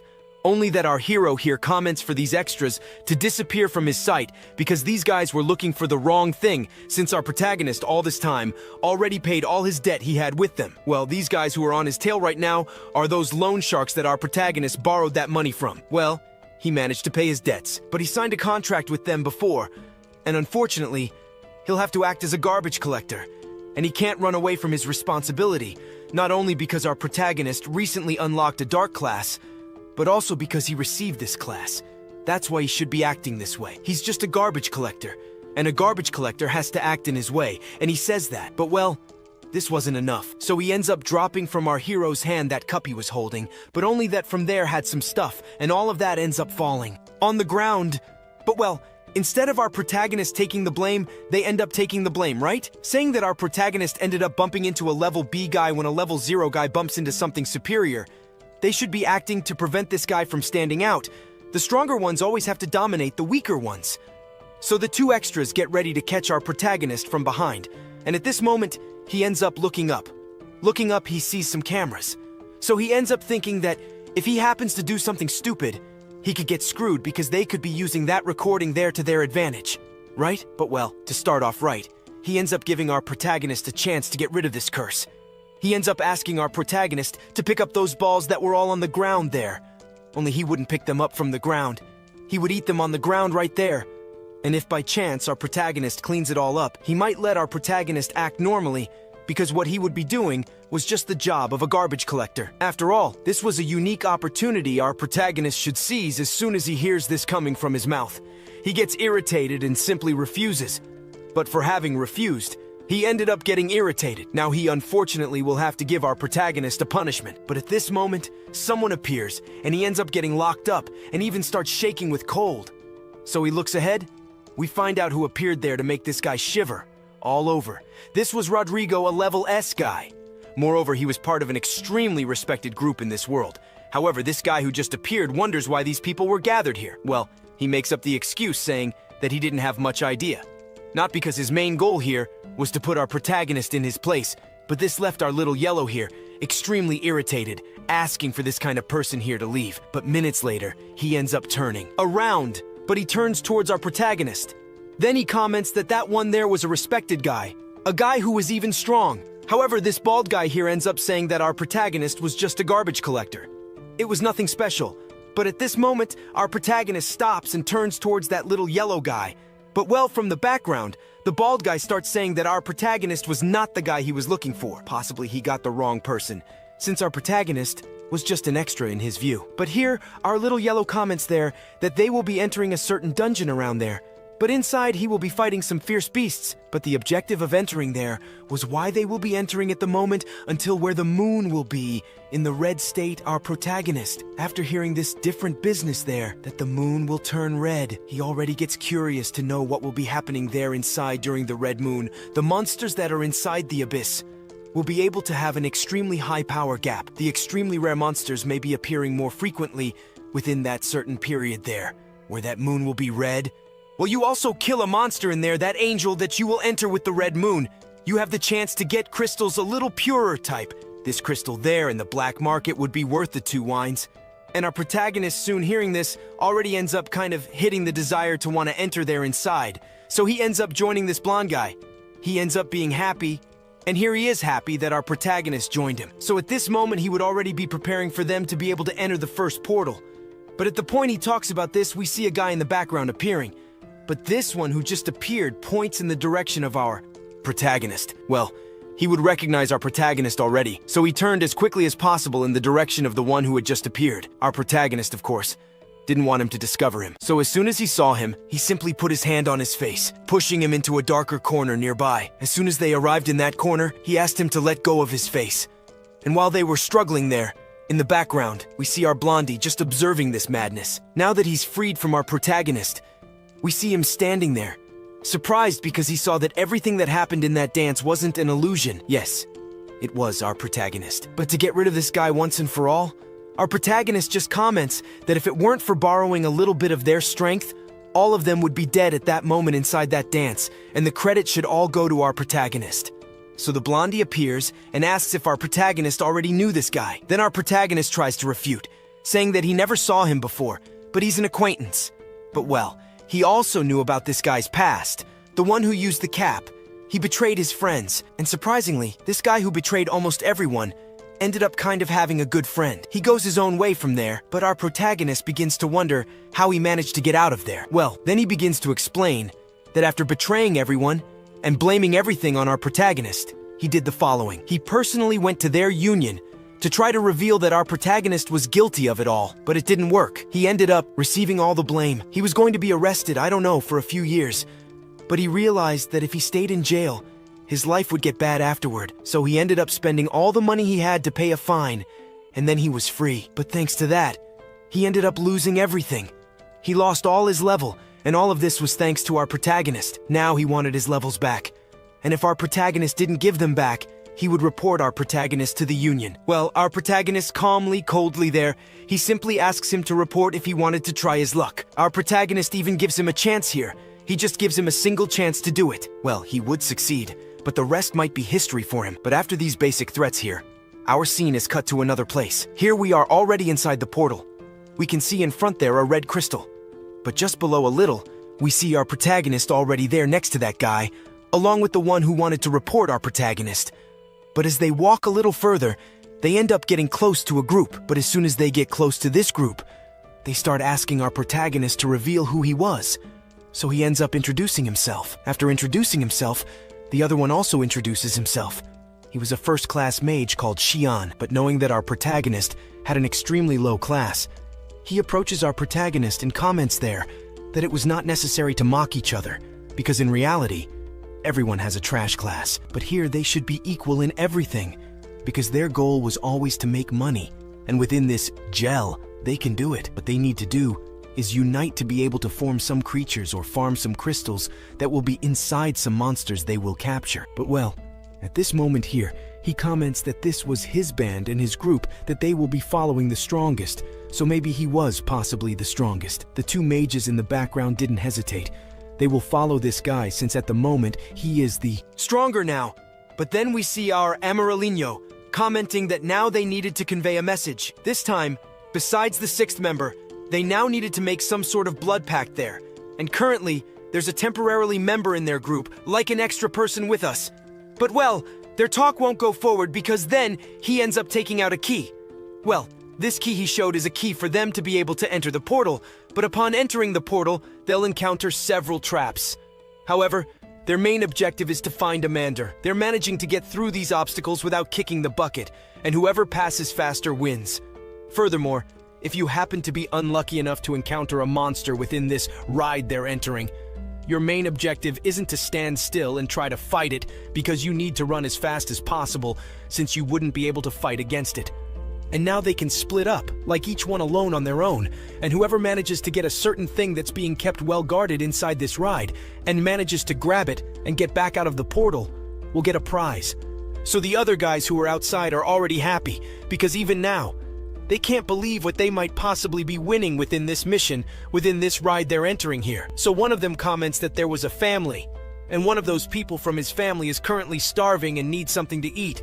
But the other comments that he needs to reach the prize first because he also needs to take care of his wife, who is currently seriously injured, and he needs a considerable amount of money to take care of her treatments in the hospital. But, well, their objective isn't to just chat, but to enter the portal. So, they start walking toward the portal, but as soon as they're about to enter the portal, we see these two stopping to talk. One comments that a new guy appeared, like they never saw this guy there before. But the other comments that this guy who just appeared in their group was a personal friend of Amarillo Line, so he should simply keep going. But still, he wanted to stop because he saw that even entering a ride almost for the first time, our pra had a calm and tranquil face. But they enter the portal. As soon as they enter, they stop at the portal door. As soon as they stop, we see this green-haired one already talking to that one who lost everything and went to live in the abandoned house. Well, he says something for him to be careful, but he who already entered a ride knows things. But out of nowhere, these two here comment that the climate here started to get a little cold. The other comments that the temperature dropped out of nowhere. The green one starts walking, saying that the cold was getting more and more intense. But they needed to advance. But he advances, but doesn't realize his mistake. He ends up unintentionally stepping on a slab, but this slab was a trap. As soon as he steps on it, a trap starts to emerge from the ceiling. It was a big axe. Our protagonist notices, but the green one doesn't notice at this moment. So, realizing that he could get dragged up, our hero simply throws a stone at his head. This stone just pushes him. He falls to one side while that axe falls to another. As soon as he falls to the other side, he feels a little pain in his head while he stands there trying to understand what just happened. His pain gets worse and worse, but our pra is surprised at how reckless these guys are in these places here. So, they start advancing further into that ride. He keeps advancing and comments that he's very lucky, but then he starts advancing again, but he steps on another slab, but this slab is a trap. His direction starts to fly towards some types of white cocoons, but that train there wasn't even dangerous, so he ends up simply running in the direction of our pra, because he was scared. But as soon as he fell to the ground, those white things approached, and he realized that something alive was inside those white cocoons below. So he thought about what could be alive inside them, and claws of some unknown creatures appeared. What just appeared were some level 5 spiders. So then those spiders start running towards that guy with green hair. He who saw this thing approaching him gets scared and asks that unpleasant essence to let go of his foot. But that one who lost everything and went to live in the abandoned house ends up simply throwing the fireball towards those spiders to at least scare them a bit, but it didn't help. The fire didn't even scratch those things, seeing that he couldn't even hurt them, even a little bit. We see those two advancing towards those spiders because now it was their turn. They wanted to test some things on those spiders, so they approached and then sent some cuts at this spider and ended up sending some of them up. But one of them ends up escaping and starts running in one direction, only that in this direction, it was towards our pra. Well, they end up sort of stopping there, and when they stop, they start looking at each other after looking a bit. This spider advances and bites our pra's foot, but our protagonist doesn't even feel the pain, he simply kicks forward. But that little kick he gave was enough for him to crush this spider. The little creature turned into powder from there, but the one who lost everything turns to our pra, and is surprised by what just happened. He didn't understand how come a garbage collector had such great strength like that. He managed to crush a level 5 spider so easily, something he couldn't even hurt a spider like that. But then, out of nowhere, the system appears, commenting that our protagonist could be collecting the debris from these spiders that he crushed there to be able to make a dagger. All he had to do was recycle it, so he ends up recycling and then gaining some points. After gaining those points, he ends up then gaining a train there. But well, this thing that our protagonist just gained, he could be merging with the low-level sword, that our protagonist understands that any corpse he can find, he will be able to gain some cards. But also, he will be able to gain the creature's items too. And he could be merging it all to make a better sword. But while our protagonist was there messing with his system, we see that guy next to him commenting for this newbie to relax a bit. If he was scared, he could be returning. So then our protagonist, seeing that he could be hindering things, he ends up kind of using that thing on his sword that he had there. After using it, he ends up kind of seeing that his sword evolved. Now, his sword that was a common sword became an extremely stolen dagger. But well, while our prey held that better dagger in the world, in the background, we see the green guy running from this spider, but he stops right. He got tired of running from this thing. Now, he wants to fight against this spider. So he ends up putting on a mask. With that mask in his mouth, he ends up feeling much stronger. So after feeling stronger, he ends up dodging because this sand ended up simply cutting in his direction and almost caught him. But he ended up dodging. But well, he ended up awakening a somewhat useless class. Until good or until useless. Even his ability is simple. He needed to sing. When he sings, he will be able to buff some of his things. So he ends up taking out the microphone. And now it asks that this monster relax, because things will get pretty bad for him. It will be showing its greatest potential here now. So he starts singing. Well, they sing something there that's not good. No man, the guy sings too badly in the background. Then we see our protagonist who just watches his singing from there while that little creature that was around there just gets more and more irritated. But, well, man, listening to his bad singing from there, he ends up getting extremely annoyed. The monster activated the new form, and now he wanted to already be going after that little green one there. And our little green one, seeing that he failed, he ends up running. But it didn't help that Spider was much faster than the Virgin. He just looks back and sees those claws of that thing there approaching him. He then sees that thing jumping on him to grab him completely. Only at this moment, we see our protagonist, who our protagonist at this moment will not be allowing that weak spider here to catch our hero. Thus, with that style of our deep web dream, along with the deep web dagger, our protagonist begins to deal with this monster. But his goal was not just to kill these little monsters. No, our protagonist wants to find the boss to be able to grab the boss for himself. Continuing the story from the last chapter, even with our big guy activating the Sue mode of the THP web, he couldn't stop all the monsters. At that beautiful moment, the monsters had a basic strengthening, and because of that, became stronger. Those two there, who had a heavy family to wake up, stayed prepared to act in the rear guard, since they were now much more potent than before. However, we see that guy who lost everything and went to live in the abandoned house. At this moment, he prepares to launch an attack on the monster running towards those two figures. He ends up using some fireballs. But at this point, our hero passes by the guy who lost everything and went to live in the abandoned house. Well, our hero doesn't pass at a slow speed, but at high speed. The guy doesn't even see his shadow. What he really saw were those spider monsters, which startled him at that moment. However, those claws that were about to grab the guy who lost everything and went to live in an abandoned house are suddenly cut out of nowhere and hang there, floating. Minutes later, they fall. The monsters then also fall, and some of them end up being sliced. Not just some, but several that unfortunately had their bodies split in half. After this Tramontina that our hero passed through these spider monsters, we see him landing behind the two extras in a superhero pose. After landing in the superhero pose, suddenly, we see the two extras looking at each other. At that moment, they ask what just happened, as they barely saw what went on right in front of them. Our hero went up and down with the knife and managed to send some monsters away. They then suspect that our big guy might possibly have a secret class. But our big guy just starts thinking about other things. The demonized spiders have a gigantic resistance to poison. And what does that mean? Well, I don't know much, but I do know that poison doesn't work against these spiders. It's also not surprising, since one of the most potent poisons in our hero's world is extracted from these spiders that our big guy ended up sending away. However, if you use these things to your advantage, you will have a better chance of fighting these same spiders. It's like using poison against the poisoner. But you won't be able to defeat a spider just by using its own poison. You'll need some knife skills to take them down. While our hero is amazed by the potency of these spiders' venom, we see the two in the background still believing in the potency of the barbarians who faced the spiders and defeated them easily. Well, these guys think that the one who defeated the spiders was our top-notch singer. He even believes it was him, but upon thinking, he realizes it wasn't. He just used some small buffs, but it wasn't enough to send the monsters to their graves or anything like that. While that guy was receiving all the credit from our protagonist, from another place we see our big guy commenting on a few things. The abyss monsters have a small intelligence to distinguish their target as enemy or ally. And what will this change in the battlefield? Many things. This ability allows them to choose whom to attack and whom not to attack. At that moment, our hero stops to look a little closer. Looking closely, he realizes that they will use the same strategy.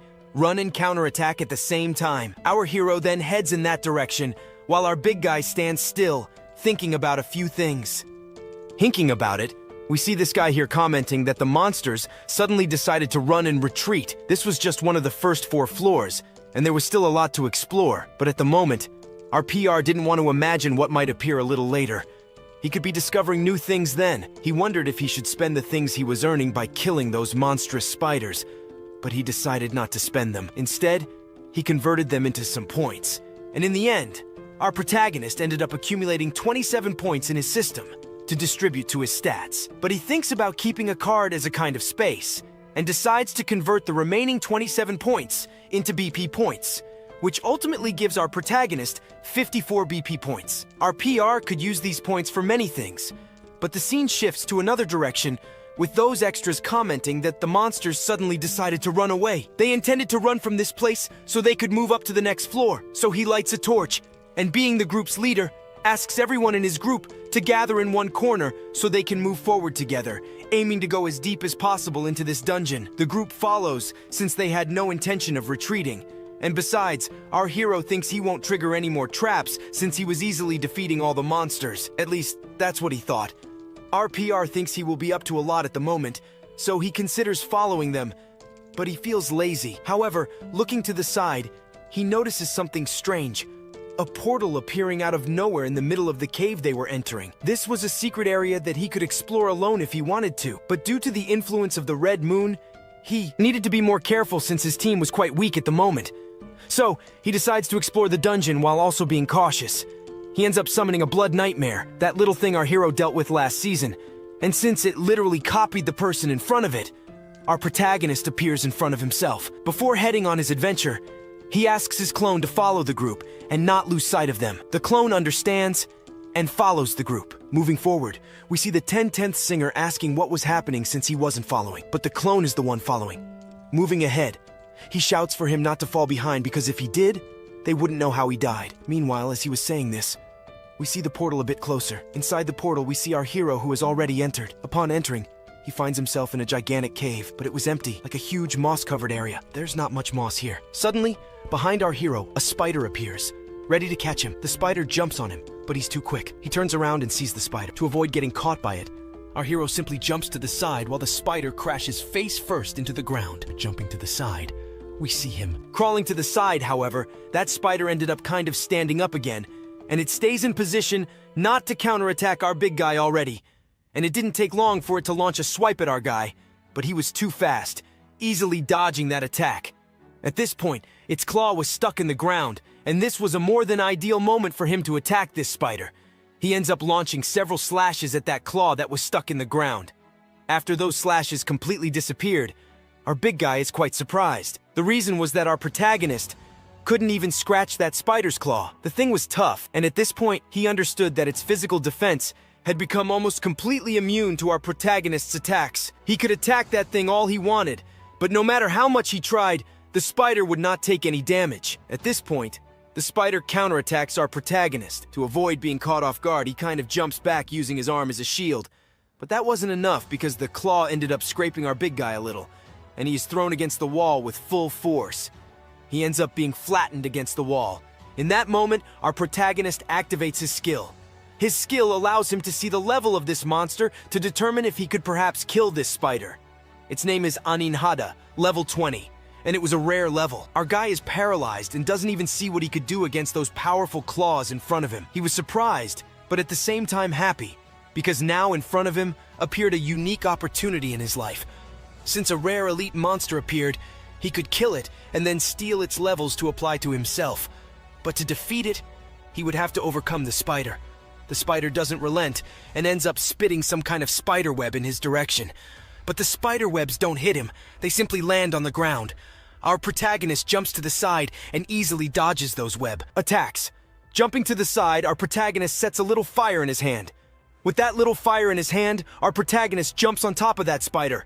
From above the spider, he stretches his hand down, and after stretching his hand down, he ends up shouting the name of his skill. After shouting the name of this skill, an explosion happens right below the spider. The spider is hit directly, but even so, it wasn't defeated.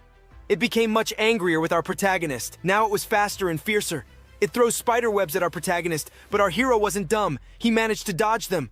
The spider then starts to counterattack our protagonist with several attacks, but even that wasn't enough to capture our hero. Running from there, our big guy ended up discovering some things about this spider he was fighting. It had extremely high resistance and immunity to fire. So in the end, our protagonist discovered that he couldn't use his attributes to his advantage there. In this case, our protagonist would use other things. He approaches that spider, which was spitting webs in his direction but missing easily. But there, he wouldn't be using weak powers to kill this spider. He would be using his dagger, the Sung's dagger. He then approaches the spider, holds it firmly in his hand, and then prepares to launch that attack in the direction of the spider, while it was spitting some webs, and at the same time watching our dear hero next to it with the unknown dagger near its face, as he gets closer than ever. Near this monster, our protagonist lands a critical hit on the creature, and here he ended up slicing the monster with some blades, causing a few minor critical hits. The monster simply jumps in pain, and our protagonist lands on the ground. However, on the ground, our protagonist is happy to know that some level 5 spiders had a massive defense against poison. In contrast, this level 20 Brood Queen's poison resistance was extremely low. Even a tiny bit of poison could bring down a monster like this one.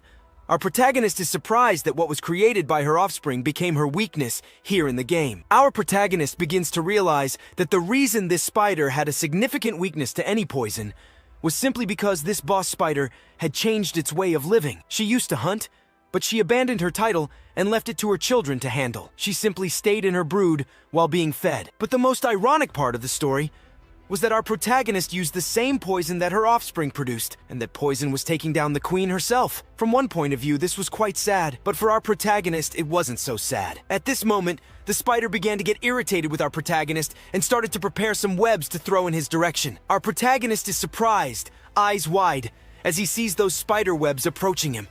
Normally, he would be able to dodge this attack, but the spider was clever. She spun her body, causing the webs to follow him in the direction he was trying to escape. In the end, our protagonist was captured by the spider. He was immobilized and couldn't move a muscle.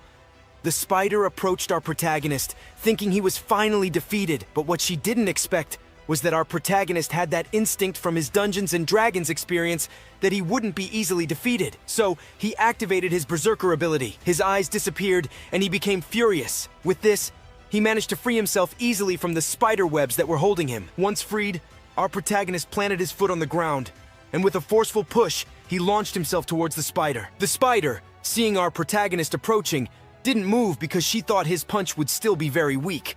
But this was her biggest mistake, as our protagonist managed to land a full punch on the spider. This time, it wasn't just an ordinary punch. He managed to crack the spider's carapace. He not only cracked it, but managed to pierce the spider with a single punch. Thus, our hero easily finished this battle against the boss spider. As soon as the boss spider was defeated, the system appeared, delivering some rewards to our protagonist. One of them was a new ability called Berserk Mode, which significantly boosts our protagonist's attributes. He would be able to avoid any type of attack, even if someone had high resistance. Our protagonist could ignore that resistance and be nearly immortal in a fight. However, there was a downside. If he used this ability, his health would gradually drain until he died, or until the duration ended. Most people would choose a better and more reasonable class, one that wouldn't lead to their death. So, our protagonist begins to think hard about whether he should choose this ability, knowing he would face many more monsters. Strong and extremely high resistance is the proof here. That monster our protagonist just killed. So, if he chooses the option of Star Ping, our protagonist will undoubtedly be able to strengthen his basic, but his health will be drained, and this was a side effect he didn't like. He could choose this class, allowing our protagonist to have broad advantages on a battlefield. This would even be advantageous for our hero. Our protagonist doesn't think much, he simply chooses. Now that he chose Star Ping, with these two small axes here, our protagonist will be able to harm those with strong resistance. If someone has extremely high resistance, our hero could easily overpower his opponent. Yes, he is suffering a lot, but since he chose these two small axes, several cards appear in front of our hero. These cards were the reward he got after killing the spider, but here he ends up choosing this card here. Upon taking a closer look at this card, he realizes it's actually quite good. If our MC takes it to the surface, he could sell it for a high amount of money. He could sell it for 15,000 or so, and the advantage would be obvious to our hero. Oh well, he simply then thinks of recycling some of those cards, because our protagonist only had one option, sell one, and the rest he could use himself. So then those things exit the system and move toward the items on the ground. While our big boy was devouring everything that creature on the ground had, we see him wondering what kind of ability he would gain by fully training this creature beneath him. So, when he manages to fully train that monster below, he gets a new card. This was the Nyata Mother card he just obtained. This card our protagonist unlocked was a card where he could summon 4 demonized Nyatas to fight by his side, and its evolution also depends on combat experience. The more he fights, the better the character of our protagonist becomes. But our big boy is already happy about one thing, because he saw that this monster can choose its own evolution, something our protagonist had never seen in one of the monsters. But while he was surprised, the scene here is cut again. Well,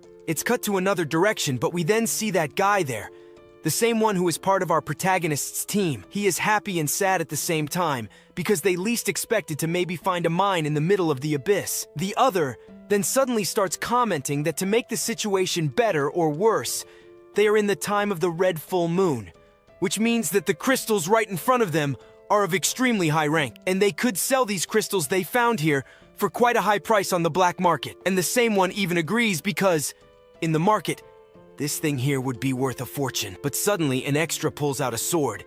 And this sword he just pulled out could totally wreck the place where they are. But that guy who lost everything, went to live in the abandoned house, simply grabs him by the collar and yells for him to stop being stupid. The money they could get from these crystals here could allow them to live their entire lives without ever needing to work again. And he ends up thinking that handing all this over to the government was the last thing he wanted to happen. But to make the situation worse, he comments right there that they wanted to take the money for themselves.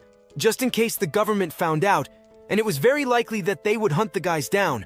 They would take everything from them, and in the end, they would discover this cave.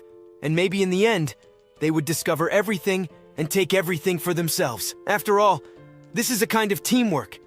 Their goal is to capture everything here and deliver half to the government. Well, that's what they thought. We see this guy who lost everything, who went to live in the abandoned house, simply start grinding his teeth because he sees that these guys who were part of his team were a bit stupid. He ends up thinking that these idiots weren't worth anything. And moreover, since they are inside a cave, why not take these fools and throw them into a trap to be devoured by some monsters there? In the end, he could keep all the money since he didn't care about this money at the moment, as he wanted to share it with the government. So, he wouldn't mind kicking the bucket here. But at this moment, he stops. And there his eyes start to open a little. Near his face, a little sweat starts to come out. And then we realize that our protagonist ends up devouring him in the end. Well, all that just happened were his thoughts. But this would really happen to him if he did something stupid here with this group of extras. If he did something wrong since our PR was right there next to him. Besides, he had no level left. And he then thinks of something. He wanted to gather money and get some cash in any way. So he looks at a crystal that was right there beside him and even thinks about taking it, since by getting that in hand, he could buy some high-quality equipment in the end, and that would already change his life a lot. So, he approaches one of the crystals that was there. As he got closer, he ends up grabbing it. Then he thinks he should get some parachutes, since he had gone through all the trouble of coming down to this place. However, he ends up kind of triggering a trap, and a trap gets triggered. A beam of light comes from the bottom. The group of our protagonists stops, but a beam of light goes through the two of them, passing between them. However, this thing ends up hitting a guy from his team. This guy got hit, it filled his face, and the creature immediately fell to the ground. As it fell, we see the one who lost everything wondering what the hell that was. But while he tried to figure out what it was, we return to that portal. At that portal, we can see that thing our protagonist just got from the system. Then our protagonist realizes that it was level 1. But even at level 1, it was enough for our protagonist to evolve a lot, since this little creature was strong. However, the system comments there that our protagonist could level up that little creature below by making it grow just using those BPD points. But for that thing to be able to fight on the battlefield and at least survive, it needed to be at level 5. He comments that he wanted to put that thing in a battlefield as quickly as possible. He wanted to leave that thing fighting in front of him since he couldn't use many of his abilities. So at this point, he thinks about using some points to level it up. As he talks about this, we see the happiness of our little creature. Then our protagonist ends up giving our little creature some DPP points, eventually leveling it up. Now it was the silk spider, thus becoming an apprentice. Our protagonist needed to make it stronger. Story continues after our protagonist unlocks that new pet for him, but then cuts to another place. Here we are shown the group of our prota. We see that guy who lost everything. Looking at his companions, one of them was lying on the ground, Lazul. This one there screams the name of his companion. After screaming, we see in the background our guy, who lost everything. But he says that what just happened was a small accident. But this in the other's view was not his face, was already irritated. Then he turns towards the guy who lost everything and grabs his collar. He gets angry for seeing that his companion died, and this was all because of his greed. He was a guy who gave everything of himself to be helping his family. Now that he's gone, it's very likely that everything now for him will be quite bad. But all this was because of this guy, because he ended up providing them with some really bad luck. But this guy who lost everything gets angry with them because he is getting a scolding, but he comments that it was nothing like that. No, because he just wanted to be getting money everyone wanted. But what he really wanted was to get rid of this group of his, because he saw that this group of his were just some guys who were getting in the way of his plans. So then he raises the knife and comments that he will now have his beautiful end here.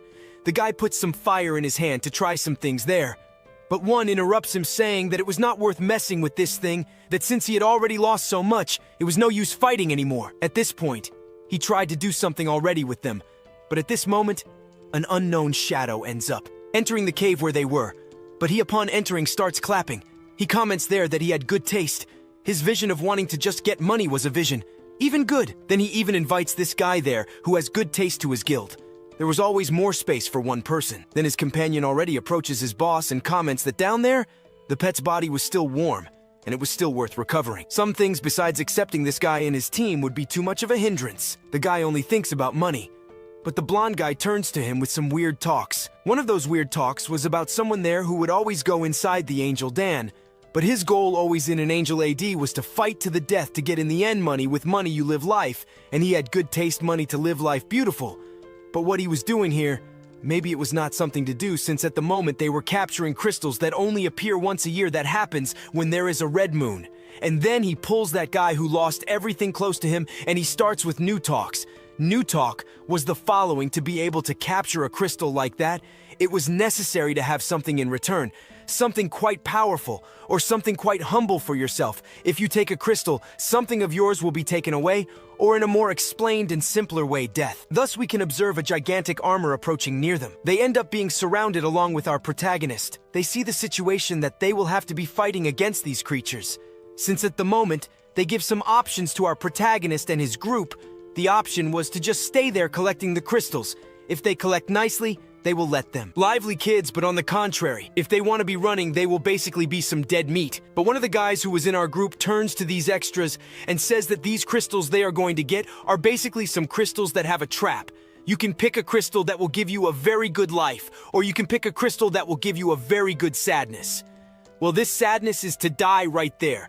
But the blonde guy, much more than prepared, raises another point. He was needing money since his wife was quite sick, and this was not even an option. He needed to get this money anyway. And then getting closer every minute to them, he still comments with the new chat that it was also not shameful to die for money. He also previously mentioned that he would be giving his life to be able to earn enough money to change the life of this guy's family.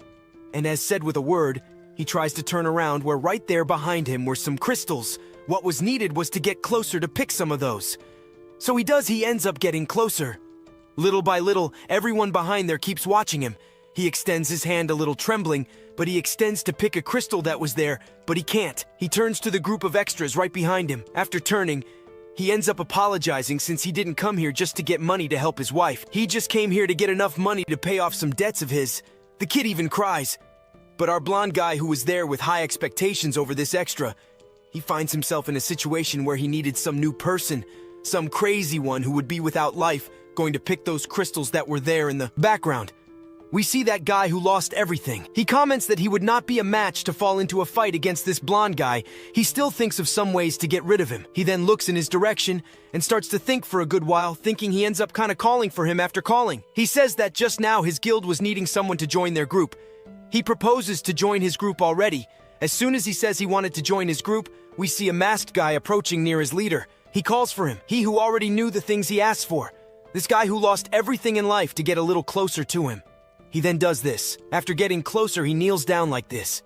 He makes a kind of oath that he would follow him for the rest of his life. But at the moment he completes this sentence, then the guy, our blonde guy, simply kicks the guy's chin, making the guy fly a little backwards. After that, he says there that he will not let people like this guy who lost everything in life join his group. He would be a kind of stone in his way that would get in his way, since he was a guy who was willing to make his group die for him, since he himself would let everyone die to be able to stand out over the others.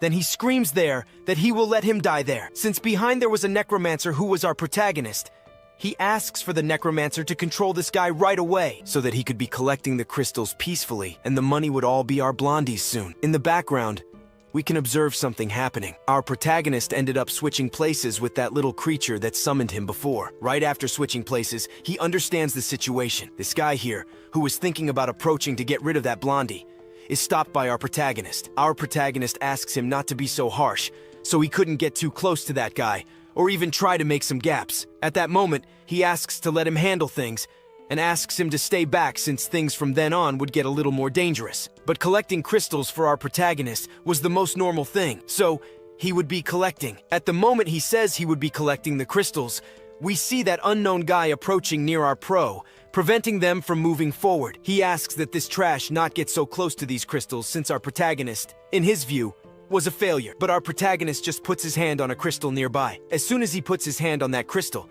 he pulls it up. making that masked guy there run in another direction. He jumps right behind other crystals to protect himself since he doesn't know what might be happening. Hidden for a while, they get up. Then he tries to see if something happened to our pro, but he sees that our boy wasn't entirely well. Even if those traps were active, our protagonist wouldn't be injured here, but the most that could happen is he gets slightly hurt. Not much would happen to him, and the reason for not taking much damage was because our protagonist was very lucky. Our pro's luck reached a limit, the limit where the damage wouldn't be much on our protagonist. The whole group is hidden behind. We see the blondie there. He gets up and brings news to our pro, commenting that the traps were not activated. Then he sees that for that trap he was picking up to not be activated, it was necessary for the person to have 60 luck, which means our protagonist was a very lucky guy. But that unknown masked guy sneaks up and comments that our protagonist is a level 1 gravedigger, but he doesn't understand since to change jobs you don't have that much luck to get 60 points in luck. Even if you change jobs, you don't get that much luck. So there's only one possibility that the traps he was picking up there were faulty. So the orange-haired guy in the blondie's group approaches one of the crystals there. Seeing that our pro managed to pick up 2 crystals and the trap wasn't activated, he ends up grabbing one of the crystals there, but as soon as he grabs it, he comments to that masked guy that nothing happened. But in the background, a light appears. That light that was shining in the background. It didn't take long. Soon it approaches the orange-haired guy's head, and he is hit squarely. Right after that, he falls. And then the masked guy approaches to see if he was okay. And then after the blondie notices everything that happened, he points out that our protagonist, inside the dungeon, our protagonist was at the forefront of everyone, since at the moment, he has a very high luck level, which means our protagonist put all the points he gained into luck. He doesn't understand why he did this, but soon after, he turns to our pro and asks if he really did this crazy thing since he could have been increasing his strength or something like that. However, our protagonist simply tells him straight to his face that he distributed the points among his statuses. He didn't put everything into just one. Upon hearing this, he gives a macabre smile, but then says that he will be changing his plan because his initial plan was just to make everyone here kick the bucket, so he could use their corpses to control and collect the crystals. But seeing that our pro has a lot of luck in his statuses, he will be making our protagonist his main monster corpse. And after our Liren manages to capture all the crystals here in this abyss where they entered, he will easily get rid of the bodies of the people he used to his advantage. And after everything they went through there, right after they entered this dungeon, they find themselves in front of those extras who were there before, preventing them from escaping this place. But now this one comments on how they would manage to fight these new opponents since they are qualified members of the Blood Watch. They wonder how they would be getting rid of the one in the back who sang well, and ends up asking him to run along with them, as there was still time for them to escape. While they were thinking about what to do to escape, we see the one who lost everything observing the scene. He was trembling with fear, but he doesn't think much. He starts running in a direction which was towards the exit. And while that one was running to a safer place, we see our protagonist turning in his direction and wondering why that guy was running since they were in a good number. However, the other one, who until now was thinking about what to do, comments that now they were at a disadvantage since they were missing one person in their team. And our protagonist quickly interrupts what he was about to say, as at the moment he says they were not at a disadvantage at all, since they were enough to face some people. While our protagonist was talking about his new opponents, the unknown masked man starts hearing some noises coming from the back. He asks his companion, who then also starts hearing those strange noises. But this unknown masked man starts looking up. When looking up, he sees a type of mutant flea, and these mutant fleas start running towards them. But while those mutant fleas were running towards the hunters, a system screen appears above, and it was basically a summoning by someone from our protagonist. After a while, those mutant fleas stay in front of those hunters. They stay for a good while staring at them, and while those spiders were staring at those new opponents, we can observe in the background that guy. That sings well there. He saw now that he was more screwed than ever, since there were some quite strong opponents. Now these mutant spiders appear turning to our black one. Our protagonist comments that it wasn't so much like that since these spiders were on his side. He, surprised, asks if Menon couldn't control the spider, already totally ignoring his question. Our protagonist widens his eyes, and by widening these eyes, he ends up activating his skill. This skill will allow our protagonist to look at his statistics. When activating it, he manages to see the statistics of this unknown masked guy. He was a level 20 Necromancer, but also right below, was a level 17 berserker, and a little further down were 2 hunters who were just observing in the background, but both were level. But after that was the paladin who also had a reasonable attack level. Our protagonist, right after observing their levels, thinks that the fight from now on won't be so difficult. He thinks he could be winning this so easily. But the problem wasn't these little monsters, but the other one. He couldn't kind of see the statistics of this blonde guy, since at the moment the system comments that this guy here was basically at the same level as our protagonist, or a level quite similar to his. While our protagonist was there looking at his statistics, we see the blonde guy commenting that our protagonist is a very surprising person since he could be controlling monsters. He was a good guy to join his team, but our protagonist, on the contrary, was already thinking of methods to be defeating this blonde guy, since he thinks that maybe he is not at his level, but rather a superior level. But he won't have difficulty to win. Perhaps this thing in a 1v1. But after a good wait, the blonde guy ends up shouting for his group to take care of these monsters, since if they weren't level 10, they wouldn't have difficulty for their hunters, since they would easily defeat them. But there, he asks them to be careful, since in the fight there, they couldn't be harming those crystals. The crystals were a gold stone, and they didn't want to lose that. So he gives an announcement so that they could counterattack our protagonist and his monsters. We see him there changing plans. He asks his group to run in the same direction where that guy who lost everything and went to live in the abandoned house ran. But that one who had a heavy family to take care of was in a situation that our protagonist will again be there protecting them. He didn't want to be left behind. But looking ahead, he realizes that the monsters were very strong. So he simply turns back and then starts running in another direction.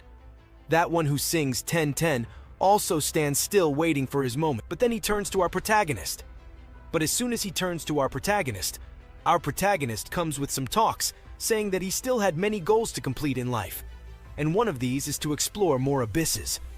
And if he didn't want to kick the bucket or die here, it was simply running in another direction to survive. So our singer 10-10 turns for the last time to our protagonist. Then he runs. But before running, he comments there that he will never be forgetting the sacrifice that our protagonist gave them something so they could escape. As he talks about it, he starts running towards that cave to escape. However, as he steps on some kind of thing on the ground starts to shake. He ends up activating another sort of trap, and then the wall that was near them suddenly starts to collapse. It seems to collapse on top of them. And the one who had a heavy family to take care of turns around and looks like a singer, asking what he did. He apologizes and starts to explain some things. When he entered this cave, he had terrible luck, and until now, he never had any luck in this dungeon since he was always activating the traps. And now, as before, it was no different. He activated some traps. The scene then cuts to our blonde group's side, where we see the paladin running toward those arenas. As they get a little closer, we see a surprise spider, but it doesn't stay surprised for long because it gets a direct hit from the paladin's hammer. After hitting the mutant spider on the head, the paladin is surprised because, even though he gave a powerful blow, it wasn't enough to finish off this creature. To kill this mutant spider, he will have to keep hammering its face multiple times. The spider turns towards him and spits a white liquid that sticks to the face of the character. He tries to remove it, but it starts turning into a type of spider web that blinds him partially. Surprised by this, he opens one of his eyes and sees someone in front of him. That someone is our protagonist, who appeared suddenly while he was trying to remove the web from his face. We see him pulling out his shield, which was enough to defend against our protagonist. But then, at level 19, he starts to count his victories, asking our protagonist to give up since here in a fight it was only him and he was just the weakest of all.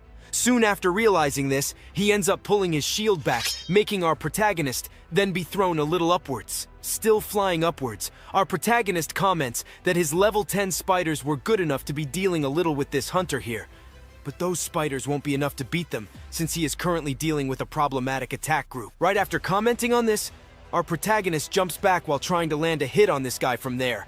But this hit was enough to grab his feet, and what he wanted ended up happening there. Our door stays behind while thinking about his next move. After thinking for a bit, he jumps at high speed trying to grab that hunter who was there. He would defeat him, but at that moment, 2 arrows fly towards our protagonist, and he, seeing those arrows approaching, then looks to the side. Then, looking to the side, he notices those arrows approaching, allowing him to dodge those arrows. Right after dodging, we see those there preparing another arrow to try their luck.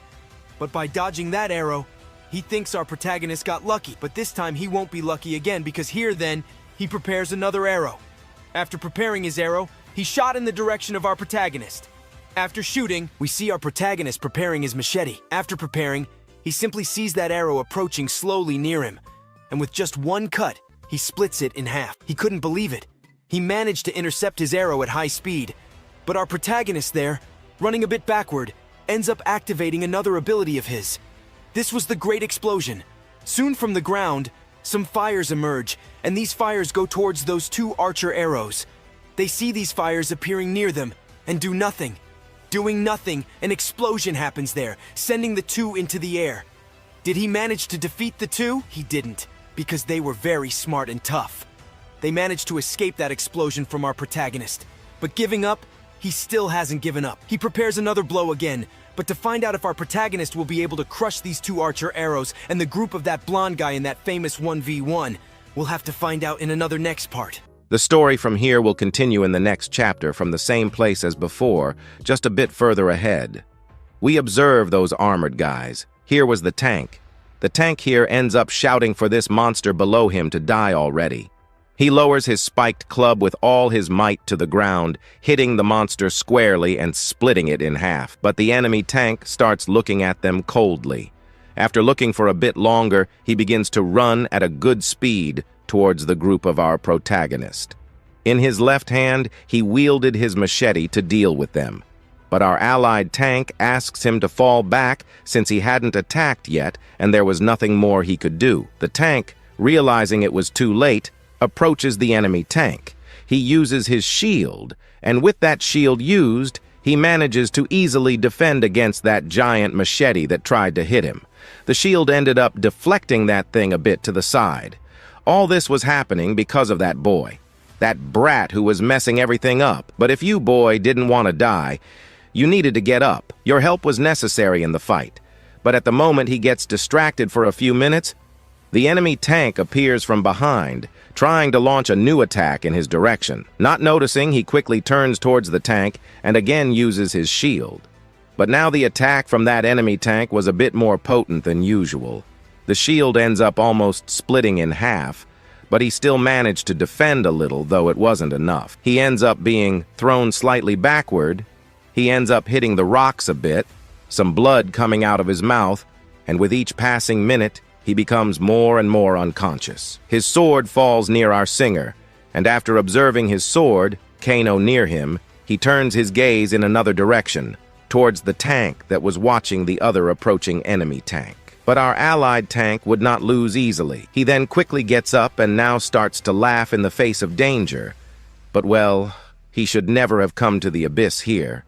And now he is all messed up and should die anyway. So since he will die anyway and thinks a lot that debts are basically cleared after death, the question that won't shut up is, who would collect from someone who died? He then would fight with all he had. Now he would die, but would also take someone along with him. At that moment, he asks for this tank in front of him to come at him with everything to kill him, with a somewhat sarcastic look on his face, looking towards our allied tank. Then he starts preparing to attack our tank, putting his giant knife behind him. He ends up holding it in a different way now. He holds a bit more power within himself to be able to deliver a stronger attack. Well, this will certainly be his end. And now, there will be no more way to defend against anything. But at that moment, a slightly purple aura ends up wrapping around him, and he can no longer move at that moment. He then turns in the other direction. In the direction of that singer then, he was there singing towards him. At that moment, he ends up using the song where he can apply a debuff, which means that he won't be able to move for a few minutes. Our 10-10 singer used an immobilization technique on Leoxin, and now he asks his companion to finish this fight quickly, but the same asks for that idiot to let him go since he also ended up kind of paralyzing his companion and he has nothing more to do. But at this deep moment, we see our protagonist wondering what was going on back there. He didn't understand anything that was happening. But from up ahead appears a mage, even if you have some hidden and quite powerful skills. Basically, there is a limit to everything, and your powers will not be able to support your battle sooner or later. And certainly, the strongest mage in the group will be ending our protagonist. But the ability he used to summon monsters ended up consuming a lot of his mana, which means he doesn't have much mana there to use. And he also used his clone, which consumed a lot of his mana. So, Not understanding what was happening anymore, he ends up pulling from his system a glass of mysterious water, or rather, baptized water. The protagonist takes his straw and ends up drinking a little sip, and while that mysterious mage wonders what kind of drink that was, it doesn't help anymore to drink anything or whatever he wants, because his end was decided the moment he entered the battlefield. The most powerful mage will be ending our protagonist in the blink of an eye. At this moment, he has a unique ability. This was the Necromancer's ability. An S-rank ability so powerful that no one in the world can defeat him. Even if his opponent or monster is totally torn apart, he can revive that thing, and that thing will be fighting with full force. The monster controlled by his necromancy will not basically give a step back, and his small toys are not basically easy to dismantle. Our protagonist, drinking his last glass of baptized water, basically understands what was happening, and it was very understandable that now his mana ended up kind of flowing back into him, which means that he has all his previous mana now. He then summons those recycling hands, and the dead should rest in peace. And what he will be doing here now is just doing the basics. He then asks that mysterious hand to suck those corpses from the necromancer there. Thus, it is done. Those mysterious hands go towards the corpses of the creatures, and they are sucked into our protagonist. Now that everything was totally taken into his dimension, the surprised mage wonders where his corpses went and what kind of ability our protagonist used. But he doesn't have much time to stand there thinking about life, because at this beautiful moment, our protagonist ends up making a small jump. But the jump was enough for him to reach his opponent's face. Hitting his face, he manages to perfectly land a more than beautiful punch on his face. Hitting the mark, he is thrown back a bit, falling in front of that guy there, our Blondie. However, our Blondie at this moment was there grabbing one of those summons from our protagonist from before. But that summoning wasn't much for this Blondie, as the Blondie with one hand made that summoning tremble. Yet with a small movement, he explodes the stump of that monster. But here it wasn't surprising, since those tricks of our protagonist were to be admired. That caught his attention a lot before, and it was no different now. But here, people a little less capable of having a good life come into the dungeon to get money, to have a better chance of having good cash to live on. But these people enter the dungeon 100% well. However, people like these always end the lives of these new players or hunters. But people like these who treat human beings like dogs or pets shouldn't basically have the right to be alive there in front of our protagonist. But this caught more than his attention. Even demonstrating his power, he was still against his will. Poor people should follow his orders, and they are his subordinates, so he can do whatever he wants. And now he will also show a bit of his power to our protagonist. But before he can complete his speech, he ends up looking to the side, because there, one of the guys ends up begging not to be killed, because he just didn't do anything. He just tried to defend himself. He was that guy there who was trying to stand up to that enemy tank of his. But at this moment, our Blondie ends up making a proposal. He basically proposes for this 10-10 singer to follow the Blondie to escape this dungeon. But it was at this beautiful moment that we also observed the tank asking not to fall for that stupid talk. Since at the moment they fought against this opponent, it was basically a death sentence, meaning he has no other option. Following them one way or another, they will be training him, dragging him up at any moment. But on the contrary, he doesn't take a step back, no. He continues to say that he was there just as a supporter. He wasn't strong or weak, but he will be taking care of some things. He can only give a tiny bit of support, but that's enough. We also observe from another place the Blondie laughing at our protagonist's face. He laughs at the sadness since a companion abandoned him, but our protagonist also starts laughing. This wasn't basically his point. He didn't know what was happening. So everyone has the right to enter the abyss and also get out of the abyss. For that, they will have to make some choices, and our protagonist also made his choice here. Since he made his choice, our red one also did. He will be fighting here and will not take a step back either. He pulls out a small hacker and also prepares a punch to attack our protagonist. Well, he not only prepares, but also lashes that punch on the arms of our big guy, but his punch wasn't so strong. Just a little bit in this play, he is thrown back a bit, hitting a rock there. Thrown back, our protagonist realizes that this blondie was stronger than he imagined, right? I thought that one punch and I would finish the fight, but it's tough. However, also following his instinct is the strongest creature he has ever encountered. Sweat ran down his face, but minutes later he widened his eyes. The reason was that this guy appeared right in front of him, but now a little more serious, with a punch ready again. He runs towards our protagonist, but if he were caught, he would be in the worst shape in the story. So he ends up jumping a bit upwards, jumping up. Our protagonist dodges, and that guy hits the ground, cracking it completely. Looking up at our protagonist, he comments that anything in his way was just something to beat up, as his goal was always to beat up anyone. But from another place here, we observe that he sang, so he didn't believe what was happening. His eyes were possibly deceiving him about what was going on. Waking up a bit from reality, that enemy tank of his ends up giving him a kick to the face, waking him up, also shocking him a bit to the side. Yes, falling a bit to the side, he ended up with his hand on the ground so as not to fall completely. With his eyes a little open, he realizes that his end has come. Well, there's nothing more to do. The tank was already raising his knife up. The guy was down there, unable to do anything at the moment. Next, as that tank was about to finish off our singer, 1010 appears from behind that tank, asking it to attack his companion. Holding him from behind, he asks him to do something. This brat was always getting in the way. However, this wasn't the moment because next, that enemy tank turns at high speed, and with a simple cut, that tank ends up cutting the chest of his tank companion. He is thrown back a bit, but still falling a bit back. He shouts for that P to do something, anything, to help the team since now he hasn't done anything, just gotten in the way. He was the group leader, so he should do something, and his power was great. While these things happen, he crouches lower and lower. The little guy died while the other just watched the scene. Before, he had accepted the proposal from his group leader because he was level 3. Moreover, he was more than adequate to be the leader, and what he thought the most was that he wouldn't have to deal with monsters. So he accepted the proposal more than gladly. But now he will have to deal with the consequences.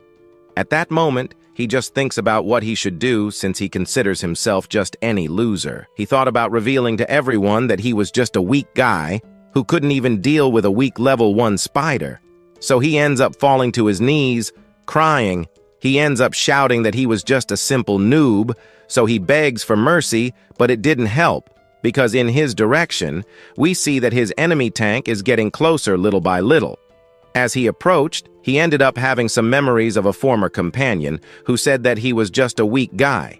He here didn't manage to cause any damage, and he only managed to gain experience because he used some buffs. It was no use at all, since the buffs he used only to hinder them at the most effective moment, so he asks to leave his team. Soon they then advance, and at this moment, their sad down only just accepts the proposal that he was just a useless noob. Only there the scene Geno's cut to another place. At this moment, we see him in a square. Only in this square appears an unknown person, but this unknown person, guess who? It was our little yellow guy at this moment. He appears making a proposal that he has a job, and if he was looking for one, he could be joining his team before he can accept the proposal. He only comments that he is level 3, a weak guy. That didn't matter that much. Not then at this moment, he ends up being interrupted his sad chats there because he shouts for him to drop negative things and just join his team. Because soon, looking a little there to the side, we see our protagonist there still lying on the ground, depressed. We see that blonde guy there who was still approaching our protagonist to counterattack him again. Our PR is lying on the ground, just not able to move anymore. We see there beside him that his enemy approaching as fast as possible to be giving the last blow in our protagonist, the final blow that will be ending him, because to also end our protagonist OB will be using another ability, a martial arts technique. It is used only in critical moments where he will be sinking our protagonist in the pit of destruction. Already, since this ability of his will also break some bones of his, so he will not be able to move anymore, and so he attacks our protagonist, but he knowing that if he was caught, it would be bad. He ends up kicking that ground again. The guy again hits the ground, even running. He is not escaping. because this was a fighting ability that can even paralyze even the master of magic and will not run for long. Our prota even realizes that he was getting even faster, so he starts to solve running faster, but there while running he looked back. But while looking back, he wondered where he would get a guy who had a DSB ability. Well, after thinking a little here and there, he remembers that he does have that guy there. What do you think the Nozao then? Thus widening his eyes, he runs in the direction of our singer 1010, and thus fighting against that his opponent. He calls for our Zoo, aka that our singer 1010. He then looks in his direction asking what was that. Our little yellow throws our protagonist in his direction, not being able to do anything. He ends up falling on the ground now beside our Zoe. We see him there, wondering what was happening but lying now closer than ever to the singer. 1010, our protagonist with crazy talk. Certainly it was useless to try to get rid of the weakness of the past and also of his incompetence of the past, only that our protagonist always dreamed of being able to reach the peak of power, so he ended up achieving half of it.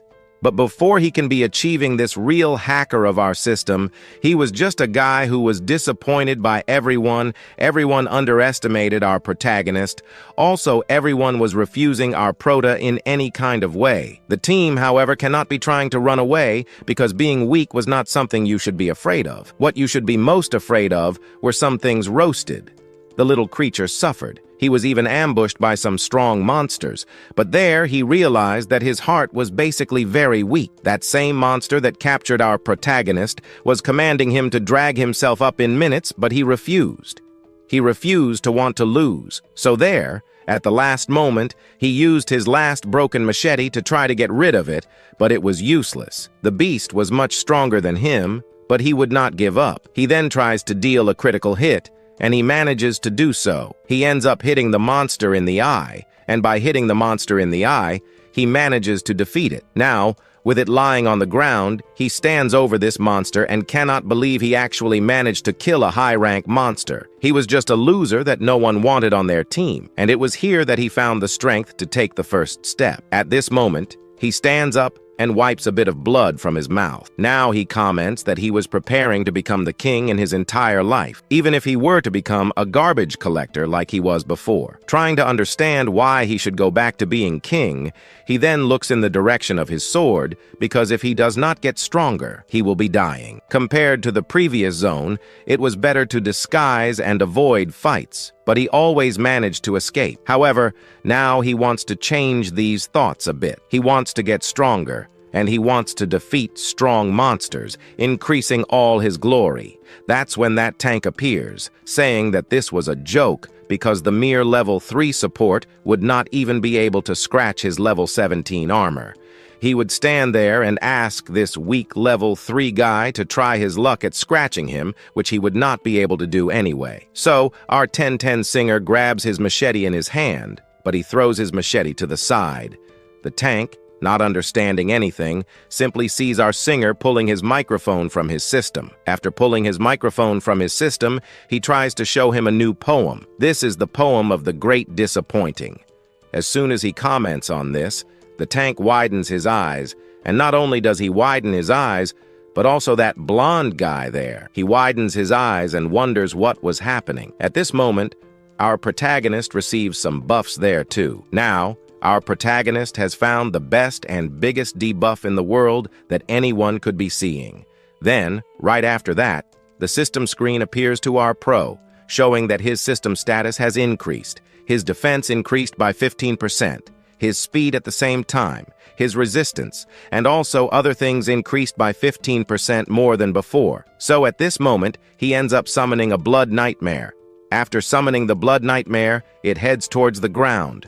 But in that direction, there was also the tank. However, that thing ends up sticking a little inside him, but not noticing the new clone of our protagonist. We see from behind our pro, but it was not our pro all this time. It was that clone. That clone then ends up grabbing him a little, and he makes a few turns with his tentacles, causing the tank to be unable to move anymore. At this moment, it might be his end, but for us here, in the previous chapter, this guy was caught by those tentacles of our protagonist.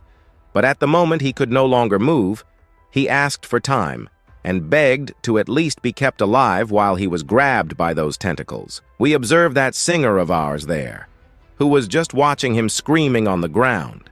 He screamed in pain, but at the same time he looked while the enemy tank fell into the slime of oblivion.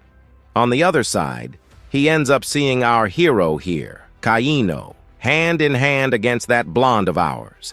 He asks for our protagonist to die soon, but it was no use. The creature was smart, but still, even managing to hit him, he wouldn't suffer much damage since our boy didn't have a gigantic amount of magic within him. His body's regeneration speed was much faster than the damage received, so at this point, he couldn't be idling like this. He prepares to launch himself at his opponent, dagger in hand. He goes all out.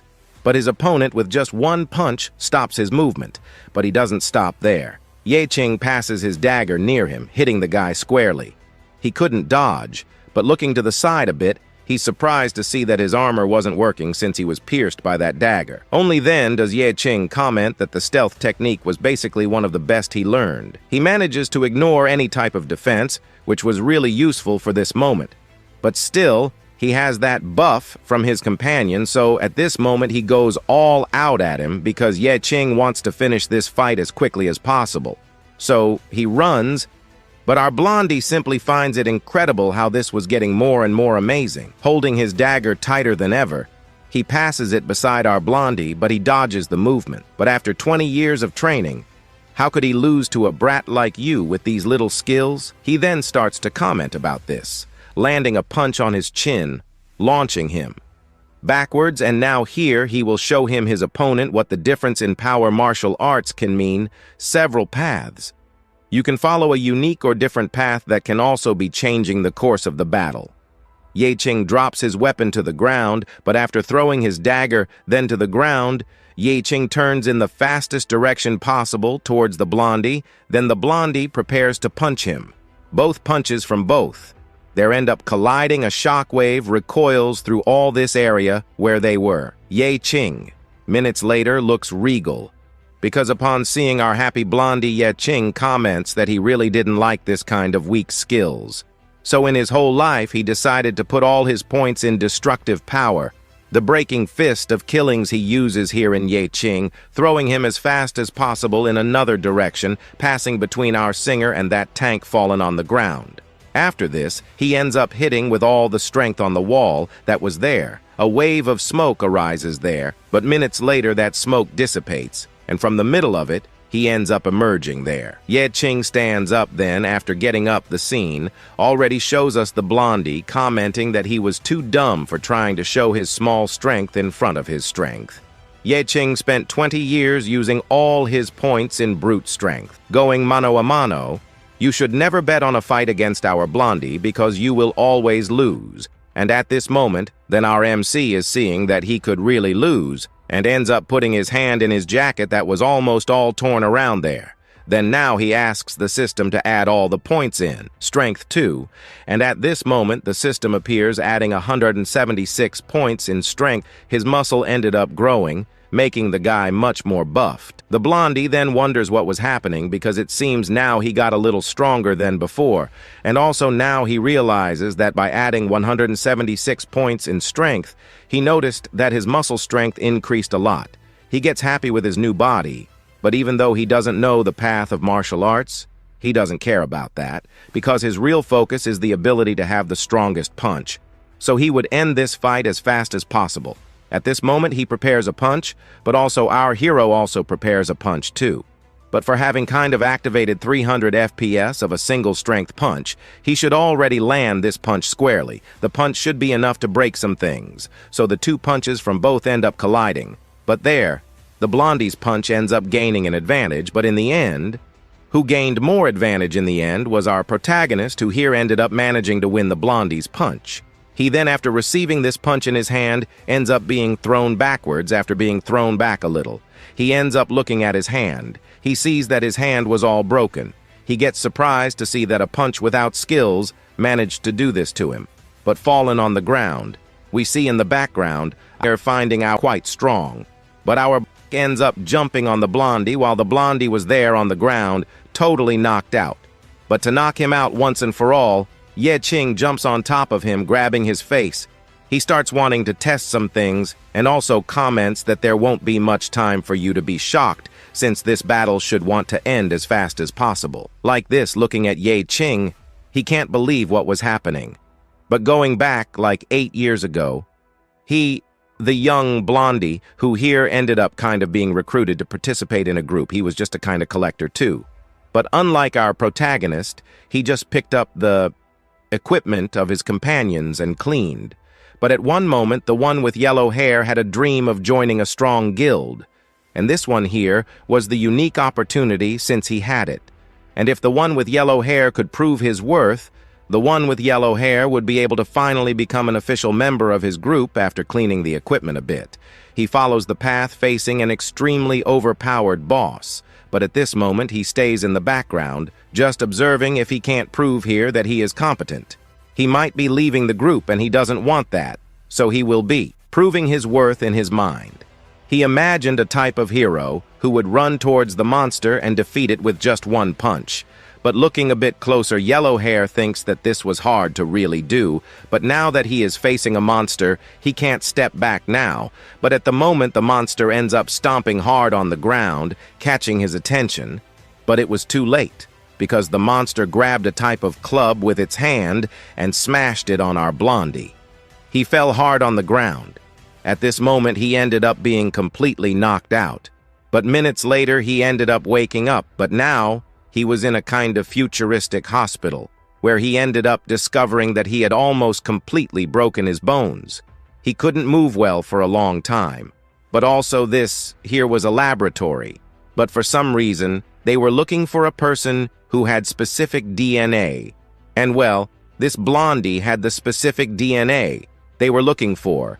Yellow Hair here, by coincidence, will be able to have that good life living for a few more years, but the bad news was that he would be becoming a Rasta mist.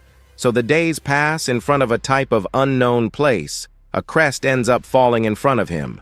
A guy comments that now he is worthy of joining his guild. So he was welcome in his group. Now he needed to place this crest on his arm to move forward, and so then he should follow their orders like a little dog. But now happy he asks where his team was. But his leader comments that it was no use anymore, those bunch of weaklings ended up all dying, and this was the proof he needed to pass, since in this world, you will be easily swallowed if you can't prove your worth. You will be treated like trash next. Then he ends up waking up. A system screen appears, showing that his defense had improved a lot. The destructive power increased a lot at the moment. He facing his enemy. He is surprised about this. But here then, he ends up observing to the side, then his opponent preparing a punch. But this punch seems to be slow at the same time strong. So he ends up being hit full on. After being hit full on, he ended up being dragged a bit back, but falling he wouldn't, because then he ends up putting his hand on the ground, holding a bit stronger on the ground. He stands still. This was the essence of the magic crystals also. This was the solidified energy and the surging magical power during the blood moon. These pure magic crystals are extremely powerful in this short period of time. So at this moment, he places that in front of our blondie also now. Because of the monster organs transplanted in our blondie, he ends up also being able to absorb the magical power of this crystal. And by doing that, he ends up for a few minutes or for some moment being able to have greater strength than the boss of this floor. But at this moment, when he talks about this, a system screen appears above him. Hint. This was a new boss that had just been detected. The new boss that our Ye Qing will have to defeat was ready to fall into hand-to-hand combat against him. But also at this moment, then the system appears giving some tips to our pro Ada. The basic mode ended now. He will be entering exhaustion mode for 30 seconds. He basically really known as a boy-level monster, because even the system classified this guy with the power of a superior boss of this dungeon here. And at this moment, then he wonders what really happened to this guy's body. While wondering about this in the background, we see our singer wondering if our protagonist was okay. Then as he wondered what was happening there from now on, or even the blondie there now, comments that all you need to have this power is to give up humanity at this moment. He ends up laughing loudly, and then there he ends up stomping hard on the ground. Our Qing looks back, seeing there an option to be able to save the life of our singer. But at this moment, that one there screams for him to give up his human body and become the monster without moral restraint. Talking about this, he ends up throwing towards our protagonist some 3 stones. These 3 stones fly towards him. But our Qing, who is not a bit dumb, easily dodges those stones running. Now we see from behind there the blondie appearing. He accepted the power and managed to gain a lot of power. Our hero can also have this power. He running ends up kind of turning towards his opponent to see what was happening, but there then ends up being caught. He didn't have time to run, that his opponent ends up piercing him. He is torn to pieces in the background. We see our singer, who there locked himself completely. He sees that guy's strength there increased a lot. There is no way to survive this anymore. Fallen on the ground. He comments that without a doubt, the trash has basically no power to fight against the players who are truly quite powerful. But he is proud because he recognizes the strength of our poet, the one who has hidden strength, who gave a bit of work to be defeated, but even with all this hidden power, he ended up being defeated with just a single punch. Disappointed with this, but even though he had exhausted all his strength, he still activated this gigantic power there. His body was just something unconscious, which means he never even had a chance to defeat our blondie, but now he realizes that the weak are always defeated by the strong.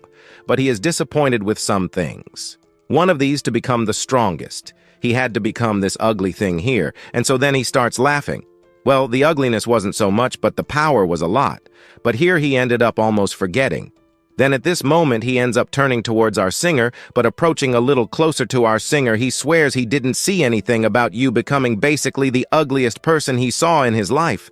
However, he only heard footsteps approaching close to him. The singer wanted to survive, but that blonde-haired one asks him to at least die here since he hindered his mission. His mission was only to make everyone here become part of his army, but since in the end he hindered things, he will have to die because he ended up seeing everything that was happening here inside, that it would be ugly if he revealed to the whole world what happened here inside, and then at this moment he runs with all the power he has towards our singer. It was better that at the moment he die as a hero than to die just as a failure approaching. He asks him to wait, because he here had no choice. He was going to die anyway, but he had something he could be doing. So he gets too close to our singer approaching. He comments that he was just trash and talked too much. Then at this moment he ends up putting his hand on the neck of our singer, lifting a little upwards. He asks the singer to say now his last words, but from behind we see something happening. Our prota, who there was all smashed on the ground, ends up turning into a kind of slime. Then he continues to talk. He wants to leave the abyss here still alive, but even if he can't, he comments that he wouldn't be the only one who saw all this and managed to get out of here alive. He would witness all this tragedy that happened here inside and would tell the whole world everything that happened there inside. Then he ends up turning. He turns towards our proa, who there then was emerging. But here he didn't understand what it was. And while there, our blondie was trying to understand what was happening behind that slimy thing. There he appears. He log our protagonist, who threw a glass on the ground, would tell the whole world everything that happened there inside. So he ends up turning. He turns towards our bow that was then emerging. But here he didn't understand what it was. And while there, our blondie was trying to understand what was happening behind that slimy thing there. He appears soon, our protagonist who threw a glass on the floor. He thanks our singer because of him, he ended up getting a good little time. He then managed to take that there. That thing ended up canceling those their actions. But looking at the side there, he ends up putting that in the slime in his hand. He comments that if by chance that our blondie had looked a little closer, he would have discovered that the body was fake. But for not having managed to see this, he ended up getting a lot of time. But he also ended up putting a little information from his original body in that slime there, and managing to fool our blondie a lot. But there was another place we observe our blondie who here didn't understand that it was a nightmare of blood. So what he killed was just a clone. He gets sad, but at the same time he gets happy because he would have a second round. Another place here in another scene. Qing interrupts our blondie, commenting that the price of these superhuman powers was too heavy for him, and although Basar's combat skills increased a lot, the strength power of our protagonist, he ended up paying the price in the end for being too confident in that. The strength power gives a lot of power indeed, but also gives a gigantic exhaustion. So starting to walk towards our blondie, who is now a monster, he comments that his body ended up confusing the powers. He ended up taking the human limit and mixing it with the power of a monster. And naturally, he ended up basically invading a territory that shouldn't be his. Then he should pay the price for what he just did. But on his part, he says not to play with this kind of joke since the power he has is his own and it has nothing to do with it. But as soon as he comments on this, he ends up losing attention. He turns to another place. His arm starts to emit a pain, and he there ends up screaming in pain, not understanding what was happening. He stops there for a few minutes after stopping. There for a few minutes, he tries to understand what really happened there. With his arms, while there our singer runs with all his might to the back while running. He understands a little, so he looks to the side. He looks to the side, he sees Qing approaching. So at this moment, he ends up understanding a little of things and understands that really who caused all this was Qing. So then he goes with all his power in hand there towards him to catch Qing. But he had no chances because our boy easily managed to dodge that blow of his. He grabs his head after grabbing his head. He uses it as a springboard, jumping to the side. We see there in front of the blonde hair starts to run again with all his might towards himself. Only because he has transformed of shape of his body, his speed decreased a lot, and this allowed him to dodge only that his strength increased, so he should take a little more care at this moment. Qing only just wanted to know one thing, wanted to have a weapon. He cannot fight hand to hand against a brute force like this without being able to find a way out from the background. We observe our singer who there in hand, he was carrying something he calls for Qing, who here just received an attack in hand. But he uses his arms to defend himself after defending. He looks to the side looking, he sees there our singer who here asks that Qing hold his dagger. He then sees our singer throwing his dagger in his direction. It almost hits him, and Qing easily grabs his dagger in the blink of an eye, grabs that lemon he prepares for. He prepares to finish off this new character.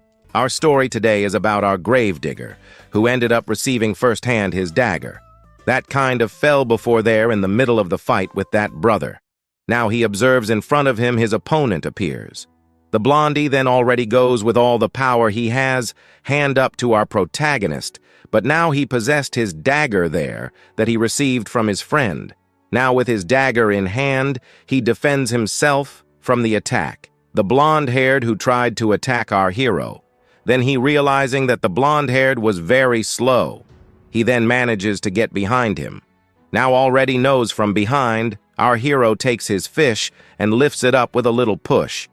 He ends up passing in the plot, weaving on him. The cuts were made on him right after it took effect on him. He ends up jumping back. But now our yellow one is surprised to see that our hero was giving a lot of critical hits, only that this was not true, since he ended up adding some points in his agility that allowed him to be a little faster, but this was not enough already, that now his goal was to finish off our hero, and the guy even becomes crazy. Even asks to be humiliated, because if he did that, his death would be faster, maybe worse than the others, since his own existence was superior to theirs. Right there, then at this point he goes then with full steam to our hero hitting him, but he dodges only now from behind. He is surprised to see that he was feeling superior. In his hand, fire starts to appear already. Also, now that in his eyes, here currently, he is 100% monster. So it means that he can do whatever he wants now. With this guy in front of him, he then hits right on a fire that had brother there in his face, landing a blow. He paralyzes a bit there after stopping. He looks fixedly in the direction of our poet. But this only makes him more and more irritated, making our blondie become basically now, at this moment, a complete monster. He becoming a type of Godzilla Hulk mixed. Well, he became a little stronger, but the beast is crazy with blood in his eyes to catch our big boy here. But now that he stopped to look there, he realizes that he can no longer save him since he has delved much deeper into that power of his. He feels worried, but our gravedigger here understands that now he can take. But this was the fight already since he hears the voice coming from the abyss. Then, at this moment, he would attack his opponent, but he realizes that he didn't need to do this anymore because looking at him, he realizes that he was already becoming an irrational beast. And here at the moment, he was attacking the air. The crazy guy he didn't even see at which point he should be attacking. But in the background, we observe then there that our singer 1010 realizes that he went completely crazy, so there is nothing else to do now. So now it was our chance to finish him off. But at this moment there, while they were watching the blondie every minute getting crazy in the head, we observe in the background there our protagonist approaching his leader, but at the moment then they thought in doing something, any tiny thing, and the system appears, saying that they needed to keep the boss here alive, but he wonders what kind of thing was that, since even if he does nothing, his own team wouldn't let him live. If by chance there came all that just happened, seeing the face there of the beast turned into a little monster, even quite ugly old. But at this point he realizes that if by chance there he completed this mission, he would receive some good and rare rewards, so he should try to do it. But he asks to remember some of his words, because already remembering those words, he will be able to attract their attention. He only has 5 seconds. This was quite enough to do whatever he wanted. But here there is no need also to be killing him. He doesn't understand why he wouldn't kill him, since here he is a monster. And well, a monster now belongs to the abyss. He shouldn't be disturbing the basic cycle of life. And also people who give up their humanity to become a monster are basically something unacceptable by humanity. But there, the abyss understands that humans will no longer want that guy there. So at this point, the abyss ends up accepting him there as a beast of its own creation, and he ends up being received with open arms. And this is also the basic regulation of an abyss. So he there transformed into a monster, heads in a specific direction, since he also heard that monsters enter the Basara state during the blood moon. But during the blood moon, what really gives is insanity to the person there who became the monster, but also this gives prison close to the monster there. But he only puts his life when someone goes there to defeat him and send him to another world. He will have a few seconds to think about what he did in life. But while the beast was following in that forest, we observe from another place that one there that tried to deceive our MC. The last time he ran there. Also, he now managed to find a chest. The kid Ardor thinks that he was rich. He was made. He would buy everything house money, even women, if he jokes. But here he thinks that his life changed from now on by opening the chest. He ends up receiving some cards. So now realizing that the equipment was good, he realizes that he was finally rich freedom equipment. New identity was there with himself. No one else in the world will be taking that from him now. Laughing with the greatest happiness, as loud as possible. On the contrary, also he ends up attracting the attention of the monster of our blondie, who ended up becoming the monster. He appears there behind him, right there. But now he doesn't understand the real danger that was happening to him, but this we didn't know, because our scene is cut to a totally unknown bar. But in this bar, we observe there, our singer 1010. He is happy to see that he managed to get out of that DJO and still alive, but also left the boss inside. Maybe this would be bad. Our MC even vents soon. Then we observe our protagonist, seeing there that even if he wants to be fighting against the boss, maybe he wouldn't be able to win, but now that one, our singer 1010, gets happy for our MC right old? Since now he owes a lot to our hero. Well, he stops and thinks he understands that it was nice a little bit there just now. But looking back now, he understands that he ended up talking a little bit of b-bag about everything that happened there. So he asks to do that nothing happened. But of course not. He just wanted to contribute for the support and the strength he gave there in the most specific moment, for him to be able to fight against his fears. He wanted to repay this to our hero, and he even comes up with a kind of strategy. He asks to imagine this since he is the boss. He could be moving forward while he would stay behind, strengthening behind him. And so they would make a team quite strong, But our Emic realizes that his chats were already going in another direction, so he asks him not go into the abyss anymore like this. Only he doesn't understand what the boss was trying to say about. He didn't want to go into the abyss anymore, and then he starts to think that his ability is to make his friends around him stronger, but he was weak and needed protection. So he feels very sorry already since he doesn't want to see Zugtang there biting the dust when entering a DGO, so to ensure that he won't enter so soon. Inside a ride, he ends up putting his hand in front of him to the side. The guy doesn't understand why he was doing this. Only a system screen appears giving him 1,000 magic crystals here. It was these magic crystals that he had the most there for him. This was enough for him to live a good life for a long time. However, he could no longer be entering the abyss. Well, he understands what our protagonist means by this. Since he just wants the best for his own friend here, he doesn't want to see his friend die. However, he ends up refusing the crystals from our MC, since he didn't want to live like garbage even if he wants something there in the world. Since he doesn't want to see people treating him more like garbage. Our MC, looking at him, understands that his vision was a little more convincing, and maybe it would be difficult to make him back down there from his word. So he thinks that with a smile, he ended up realizing that he can't protect himself, and how can he protect others? So he remembers to think a little since in the hand. He carries the microphone in hand. But now he puts on the table a sword. This was Lei's sword Then he ends up realizing that some things that he could be doing, since according to his information about bards, it's a kind of job that comprises the middle kind of magician, that is kind of typical physical and wizard too, since he can also be using magic weapons to cast spells to strengthen his own business, SOS equipment. And well, he can master this kind of attack spell, and if before he wasn't able to swing a sword before for Lakin, he basically should try his best from now on, since this is a favor he needs to take for himself, since he needs to get strong. So he understands the real reason of our MC, so he asks that our doesn't deliver the magic crystals for him. But he asks to deliver that to the Elzon family, since by giving this in the future, they will be gaining much more than they would be gaining here. Anyway, he understands we'll be doing this only here. The scene is already cut to another place here in the abyss, where our protagonist was before we observe some people appearing here. Our demonetization. This ends up appearing commenting that there appeared the people there to investigate what just happened inside that dungeon.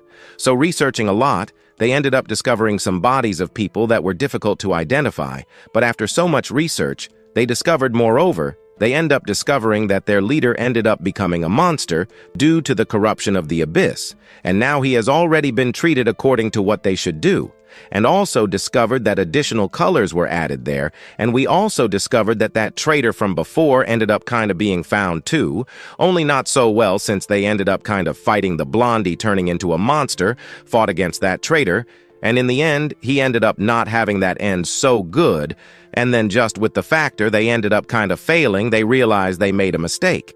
Behind appears so their plan ended up failing. Well, to say it failed was not so big, since they managed to turn that guy into a monster, but it was a total mistake to give such great power to him, but now that it failed, they should be now, at the moment, looking for other people with the same Daniel as the one with the yellow hair.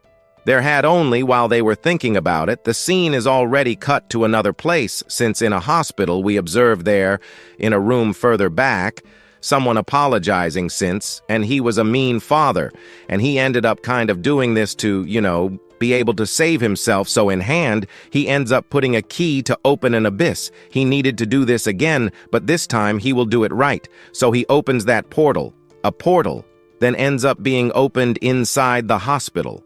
Inside that hospital, we observe a crack appearing dirty lightning from there. The people below get scared and do not understand why something like this was happening here soon. Then another extra appears looking in front of the portal. Now he understands what that was. It was an abyss portal that decided I don't know out of nowhere to appear in the middle of the hospital. Now then he shouts to call to get in touch there for the officers to take care of the monsters and the beast. Everything only in another place. We observe some little boys running, but he asks his sister not to look back. Run without thinking many things here, they needed to run as fast as possible. Since behind appeared the scorpion monster that then attacks him, That almost gets our hero only. He dodges it, hitting the ground completely, falling there to another place only, also looking to another place. He ends up observing his sister being devoured there by this monster, only at this moment he ends up shouting and also ends up waking up after this little scare that just happened. Next, he starts to sweat cold and tries to look at what was happening. Guy next. All this, he ends up sleeping and thinks that this maybe was a dream again. These dreams were being repeated all the time in his head, but at this moment, he ends up grabbing his necklace and almost forgets the important things he needed to do soon. Then he ends up leaving. He goes to the place where they sell flowers.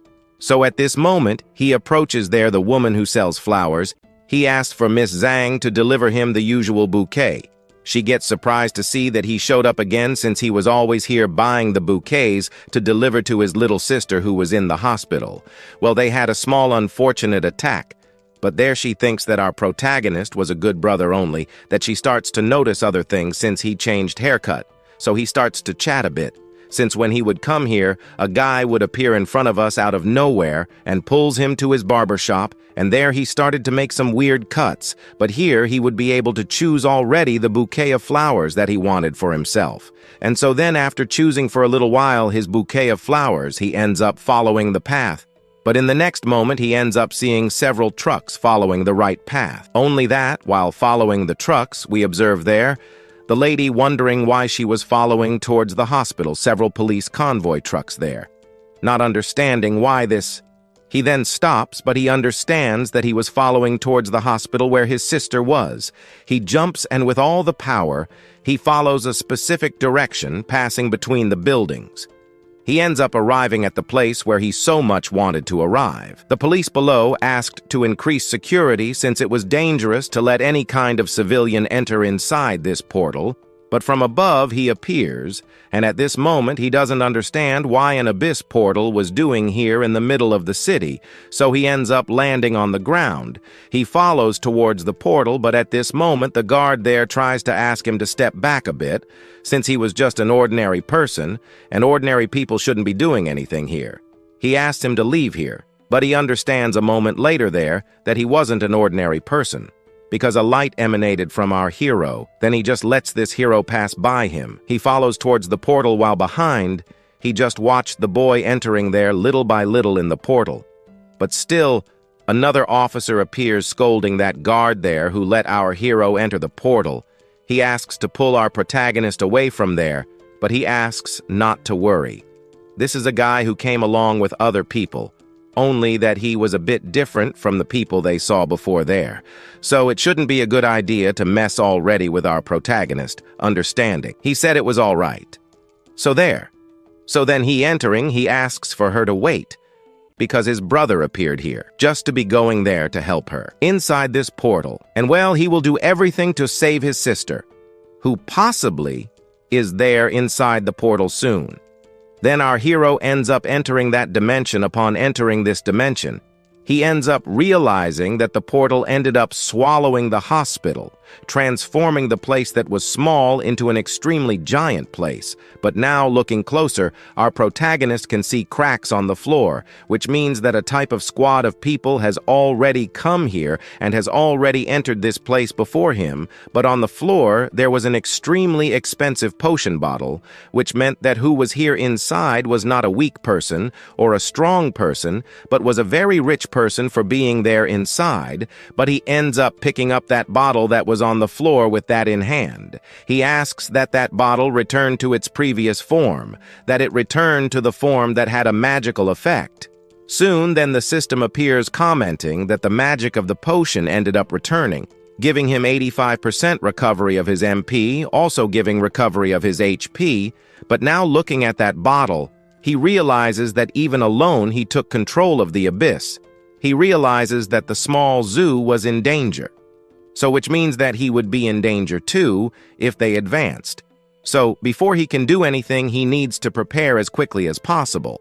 So he ends up thinking about what he should do. Since looking ahead, he ends up finding many obstacles. Okay, not so many. Because in this place here, he only finds a totally giant abyss. but he uses one of his eyes there. The system gives some tips to our protagonist.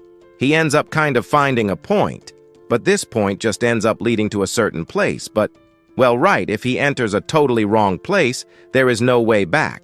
So he ends up noticing some marks on the floor. These marks were certainly from the hunters who entered here, which means that they entered there. So our MC, on the contrary, will enter through the other side of the door to be able to find certain people who were trapped inside this dimension. And so then opening a passage he enters. But entering, he is not so sure how long he will be taking to be able to find the certain things he is looking for here inside.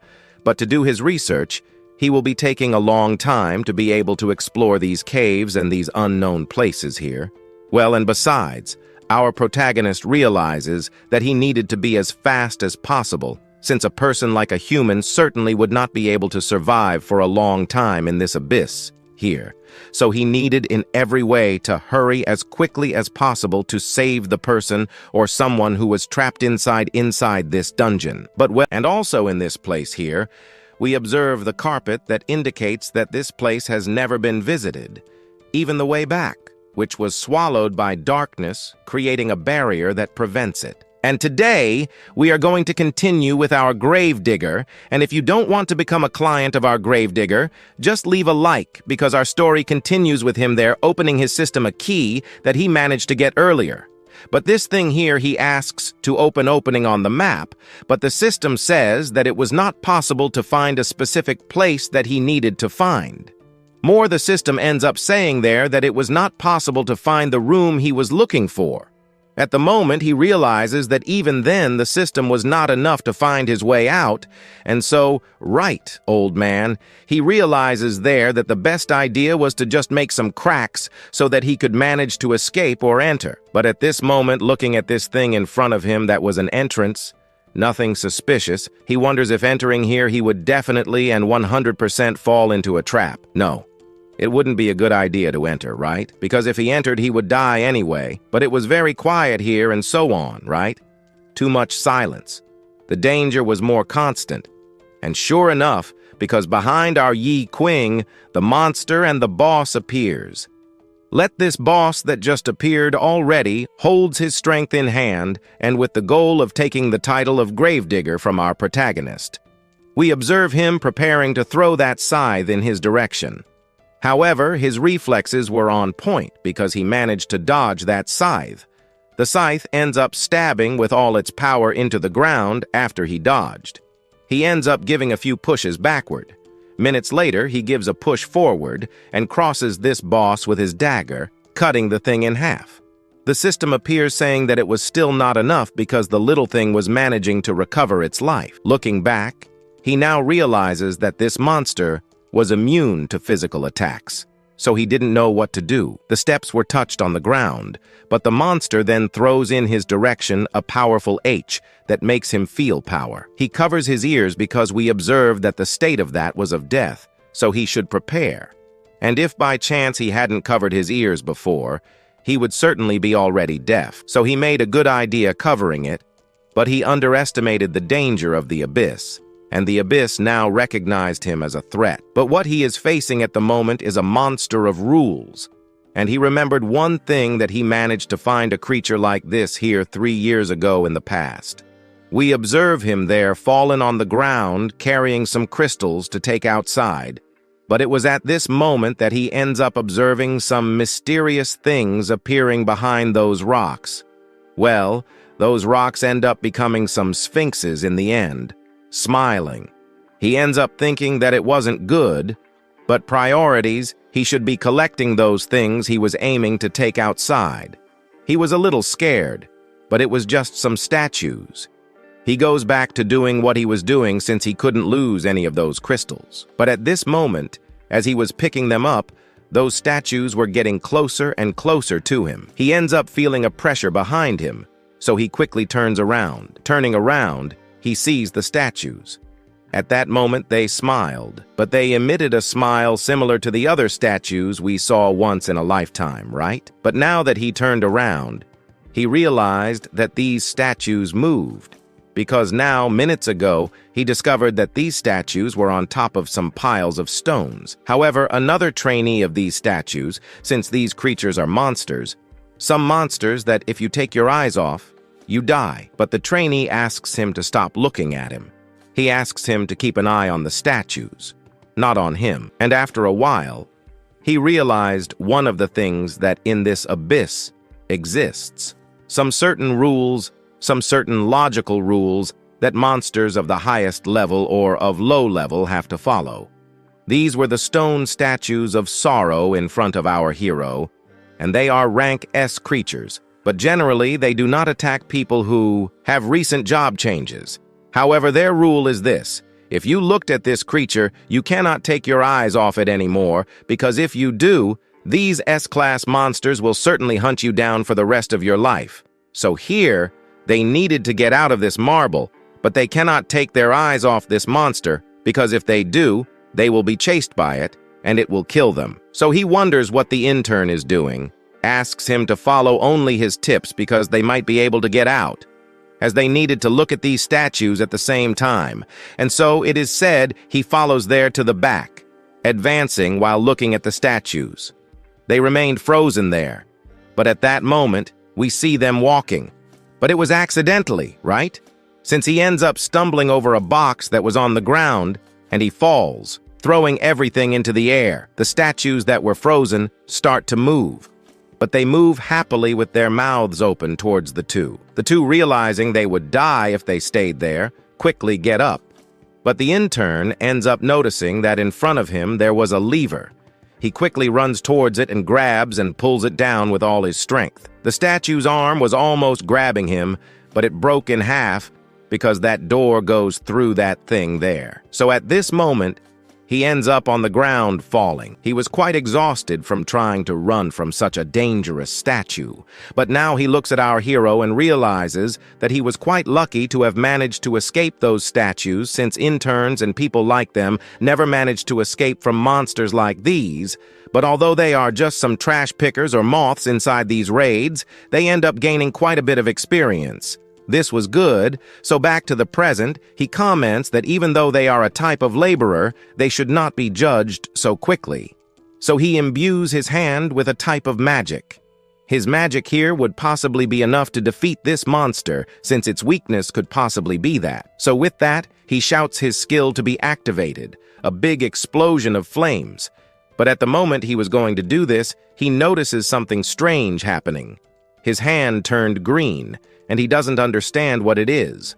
However, those flames got hot in his hand. He was quite sad to see that he was not using this skill at its maximum level, and was also quite embarrassed to see that his only magic attack was fire dominance. But now it was too late. The monster was already behind him. He couldn't do anything. What he thought was then, he widened his eyes. In front of him appeared the wolf card he had collected before. At this moment, he uses that card to advance a little backward. The boss simply passes by him, using its strength at this moment.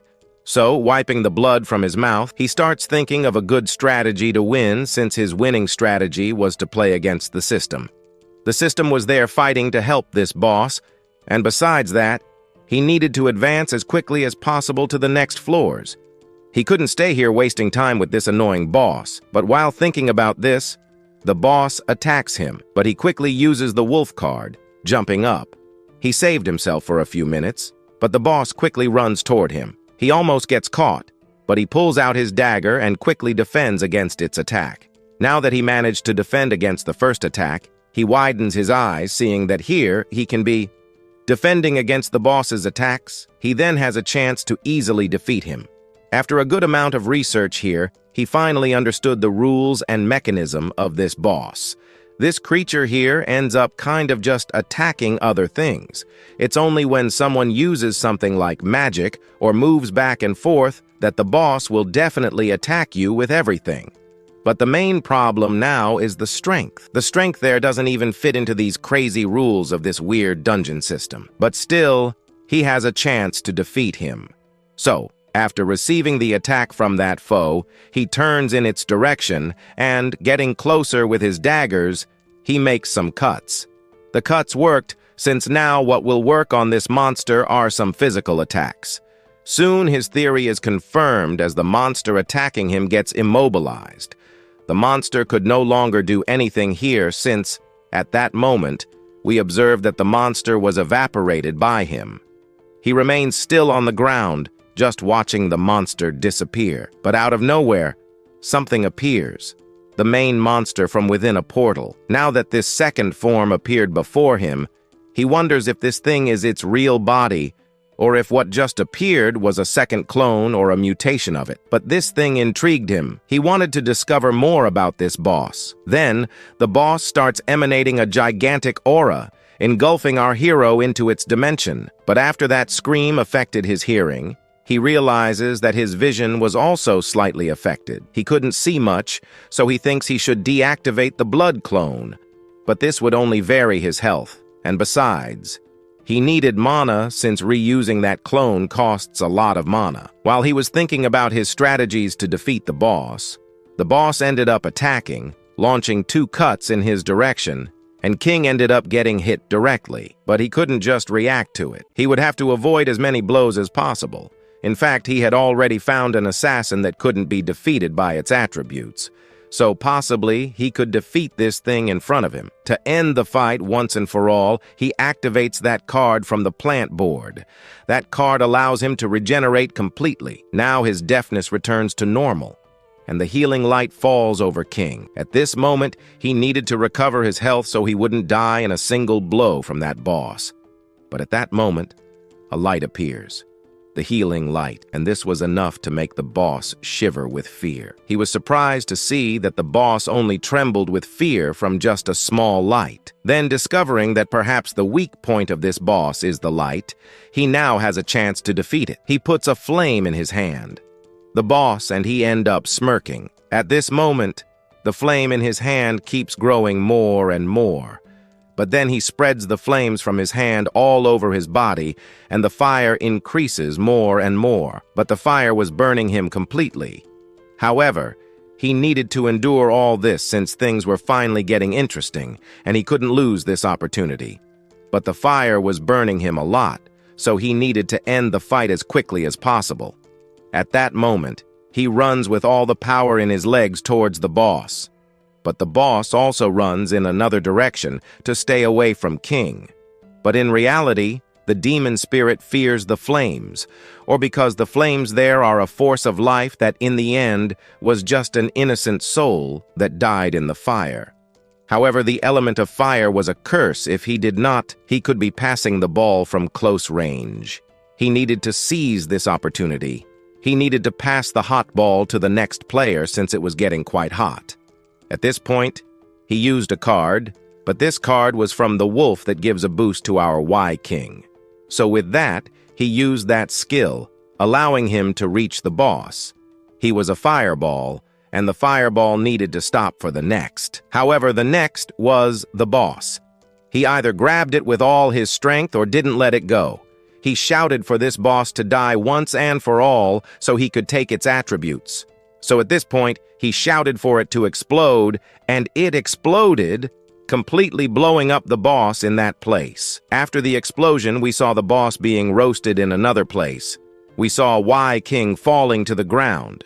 At this moment, the system appeared commenting that Qing had finally managed to defeat a higher-level demonic demon. However, he had only defeated one of them, but he needed to defeat 10 of them. So the system appeared commenting that at this moment, Yek was at risk of dying and could not use any skills or weapons. But this was the price of victory. To regenerate that thing that was his hand, he would be waiting for a while since that regeneration sobriety needed a few minutes waiting for it to be reactivated. But he got up quickly and tried to put out the fire of the boss because he needed the remains of the boss so that our devouring system could collect it and give him the boss's skill. So quickly, he ended up collecting those remains.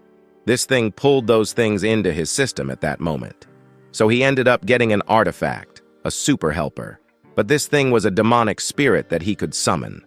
Summoning it could start a harvest of forces that would deal 5 times more damage to opponents. But if the harvest was defeated, it would return to the host's soul and additionally recover 5% of the life. That was not all, since this thing also gave our hero another skill. This was the only hop where you could be immune to any physical attack or any type of obstacle that appeared. If the attack did not cause death, the user would receive the same amount of damage as the spirit had received. And to avoid selling these things, it also prevented him from selling them, since it would bind him to his soul. But this was the first time he received a different card, since it was the first time he received a card linked to his soul. The collection blade is something that can collect the souls of monsters fallen on the ground, so it can recover the main host's mana. Moreover, this thing can use any type of soldier on the ground to increase its strength and deal much more damage than initially. But the skill was good, though the cost of the artifact was that if the attack was not to kill the target, he would receive the same damage that was dealt. However, if he missed the attack, he would certainly die. Additionally, the door in front of him was turned off, allowing him to advance to the next thing in front of him.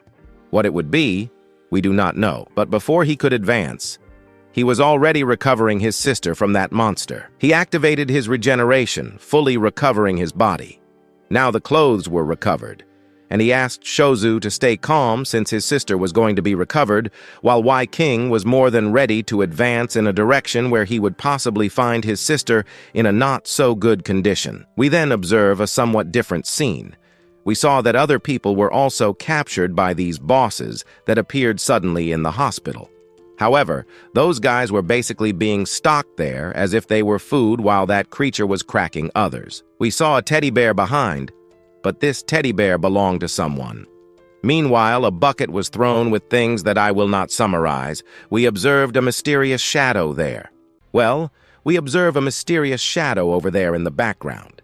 This mysterious shadow was Zawu, the sister of our hero, but at this moment she was holding the bottle. However, now that Shizu held this bottle, she thinks of a strategy. And after the strategy is well executed, it ends up attracting the attention of this ugly orc here, who ends up laughing in the direction of the noise that just fell back there a little while ago. She, from behind, observes the dumb creature following the noise she made just now. Meanwhile, she simply jumps over some sacks that were lying around. She needed to get closer to some certain things. At this moment, she ends up falling, but she fell in the direction where the thing she was looking for was.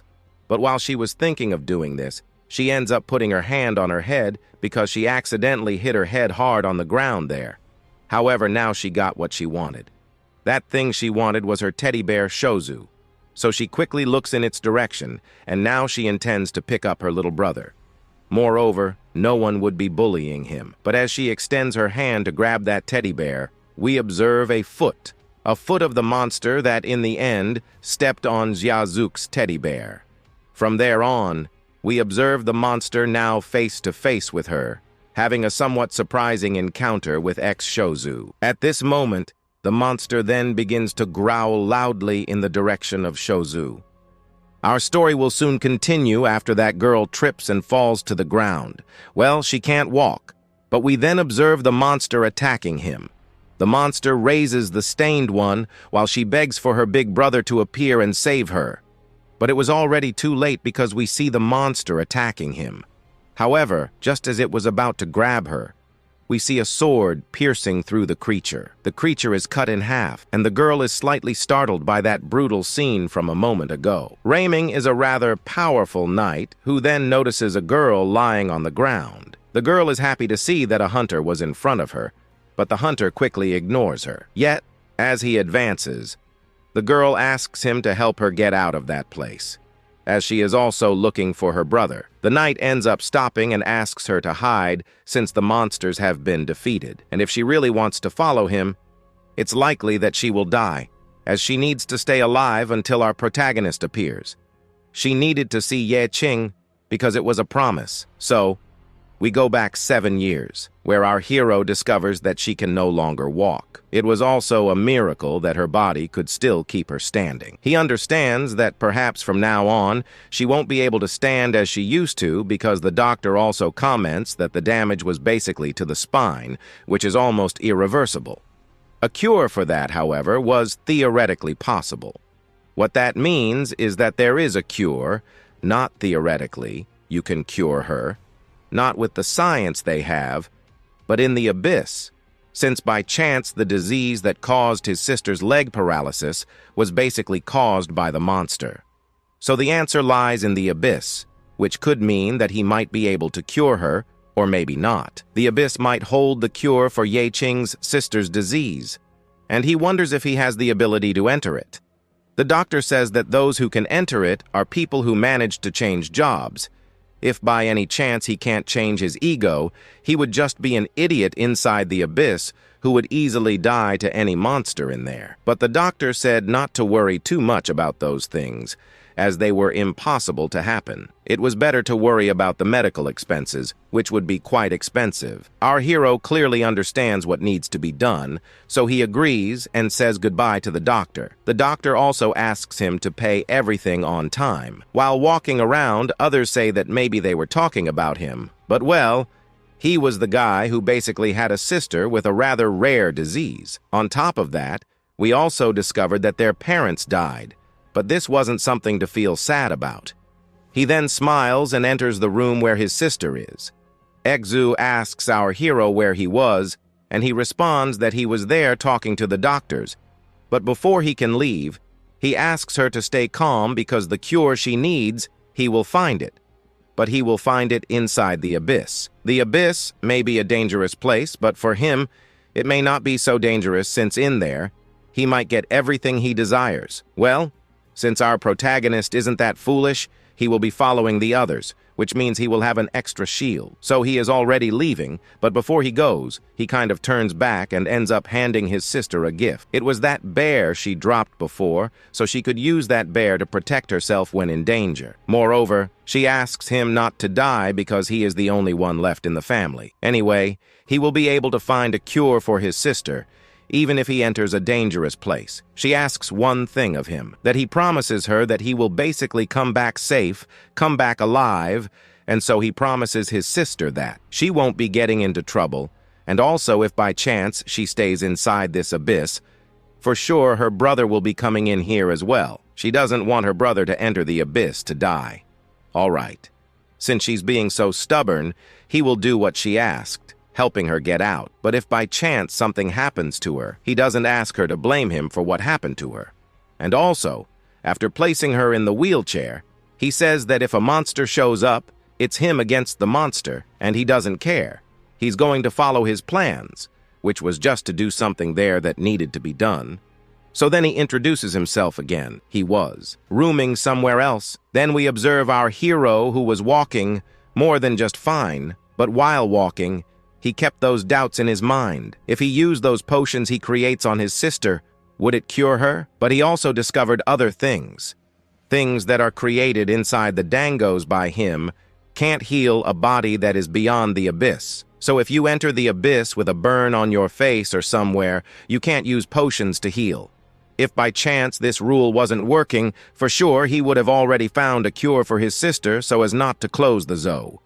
So here, moving forward, he discovers that something was happening ahead. He finds several soldiers all defeated, and he discovers that a monstrous fight took place here against some strong person and against these guards. But looking to one side and the other, he realizes he didn't find a single survivor. Perhaps someone managed to escape. But looking in another direction, he finds something that leaves him quite surprised. Here he finds a boss that was split in half. Looking through the system's eye, he discovers that no magic was used here. He is surprised to see that the one who defeated this monster here only used brute force because we observe in the background that there were only people who were caught inside that hospital. But now that he saw the difference in power, he realizes that this guy was on a totally different level than he was, something that leaves Ye Qing here quite excited at the moment.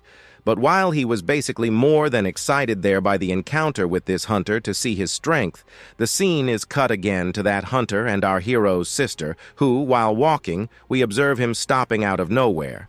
Lights appear in the background, but quickly that light flies towards him, hitting him squarely, leaving our hero's sister totally in distress. She screamed in fear, thinking the hunter ended up dying, but no, the hunter just started cracking as if he were a stone. Some sort of rock cracking. She just asks him if everything was hurting, but then he turns to her and asks her to hide because in front, some bosses appeared, like a monster from 4 years ago, also one there with a very high class that, well, wouldn't be weak. One of the companions, possibly of this guy here, was in the hands of that boss, so now that was in the boss's hand, the boss simply moves his hand to the side, tearing off the beast's coconut while it was being destroyed. We observe in the background the silhouettes of some people advancing a bit. We find there a knight who was just watching the fight from another place. We just observe a guy who was neither rich nor strong. This guy, instead of praising the guy there who sacrificed himself, simply goes down on him, saying they were idiots. He pays a high amount of money to these guys, and they were afraid of these monsters. The guy keeps complaining, saying he paid more than double for them. They are basically something that spent almost all the money to be there, so they couldn't complain. They are criminals. Moreover, they are in a pretty good state, which means they aren't in life. They are guys who take on missions that don't have much chance of survival, so they charge double the original price to do difficult missions, impossible missions. 100,000 points. This is the credit points he is giving to someone who kills the Overlord. No, 100,000 points is too little. He will give 200,000 points to whoever kills the Overlord first, leaving the hunters surprised and happy with all this money. And soon the hunters receiving this order were to be on alert. But the guy back there says that even if they don't manage to kill him, they will be earning 50,000 credits. That was enough already. But saying there that he will pay 200,000 points to the first one who kills this Overlord, they all go to above. But the Overlord, who then observes these hunters approaching, already activates a skill of his. His skill allows the zombies below to become much stronger, but 250,000 was the thing that came to the minds of the hunters who attacked these mummies. Anyway, they attacked in pairs, alone, but nothing they did mattered, because with just a small roar from this giant mummy, it caused 2 hunters who tried their luck to be torn in half with its claw. However, that hunter from before, who was a bit hesitant, afraid of fighting against this mummy, gets the courage to attack the mummy. But the mummy prepares itself to defend. It prepares a punch and lashes out with all the power it has in its hand at our hunter's face, which causes the hunter to be thrown a bit far away. But the mummy stops and starts preparing again. But at this moment, we observe that billionaire who was nearby, shouting for them to help and save him from there, because this monster was in front of him and was already preparing to attack him too. He asks them to remember that he paid for their lives, so he didn't care if someone else died in his place. At this moment, that hunter who got punched in the face ends up gaining motivation, and then he goes after the mummy that was basically focused on that billionaire. With his sword in hand, he takes it and throws it in its direction, which ends up hitting its midsection, and the cut he just made on this mummy was already enough for him to kill the creature. The drop then falls. At that moment, a chest falls to the ground. Something comes out from the top, but that billionaire pushes the hunter aside and says for him to get out of there since the chest was his. The other thing, he could take it. Moreover, he said that the payment would now be double. He said that he was practically a dead man anyway, and why he wanted money. He then finishes opening the chest, saying that with this chest, it was very likely he would be the richest man in the world. At this moment, he opens the chest, and a light comes out from inside the chest, leaving him wide-eyed, but at this moment, he puts his hand inside the chest and sees that the chest was empty. Where's the thing he wanted? Besides, he put in a lot of effort to get here, but suddenly he starts to feel something. He couldn't breathe. The hunter in the background thought he was acting strangely to avoid paying his debt, and here we find out that it was a sand curse, and he discovers that the thing he just opened was a cursed chest. And from afar, he realizes he was hit. It was the Jewel of Kata, which could be used by him or not. But it all depends on him. Also, this thing was an immortal crystal, an artifact that transforms him into an immortal creature. However, he is warned that if he uses it, he will be losing some emotions. But in return, he gains immortality. And now he has become something that cannot die. Our hero's sister wonders if he really is sand or something like that. and also what kind of curse he was caught in. But he ignores her. She then called his attention and wonders why he was ignoring her all this time. Meanwhile, while she was talking about it, the scene is cut to another place, where a war was happening between some blue monsters and a single man, and Ye Qing was the only guy fighting against these monsters, but quickly, he was cutting down each one of them with just one strike. Before, he randomly allocated points into his stats, which means he was basically weaker than he should have been stronger. But before he can enter the next room, he'll have to be careful, because he still doesn't know what information his system has, and moreover, he doesn't know that much about the next room's information, since he hasn't placed the points perfectly in his stats, which won't allow him to be as strong as he should be. But for now, he was strong, because these blue monsters were trying their luck, but each of them ended up falling to Ye Qing's blade. At this moment, he saw that he also needed to finish these creatures as quickly as possible. They kept attacking but never stopped. However, while he was thinking about ending the game, he receives a message from the system saying that his mana was at 5%. He was running out, and he couldn't do more than nothing from now on. Right? He knew he couldn't be using so much mana, but even so, he should finish this fight as quickly as possible because these blue monsters were basically causing him problems. So now he will be going out with pure punches. Besides, he needs to boost his stats later because fighting hand-to-hand against the monster will be difficult here. But even so, he defeats any monster with just one blow. But even though he goes through several rooms, this never ends.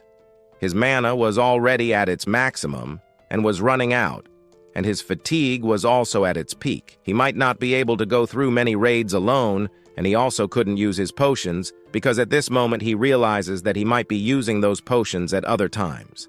So, he runs again towards these blue monsters, and with his bare hand, he punches the monsters' faces, quickly destroying them. Some are super resilient, but even so he finishes them off, ripping off their heads. After he finished these monsters, he lands on the ground. After landing on the ground, he then uses one of his artifacts. This was the Reaper's card. This was an ability that causes a lot of collateral damage, one of the main reasons why our Ye Qing doesn't use this little thing by his side to fight monsters, because we soon discover that this monster here was so powerful with just one hit, it manages to go through these blue monsters.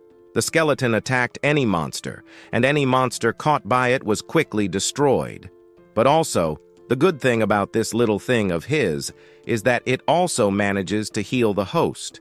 In short, it manages to recover his fatigue, his mana to the maximum in total. We see below that he was full. So that was the reason he hadn't used those potions he saved there yet. But at this moment, we observe that Ye Qing found something on the ground much better. He stepped on something and he sees glasses. He wonders whose they are. Then he turns to the side where he finds a guy inside the barrel.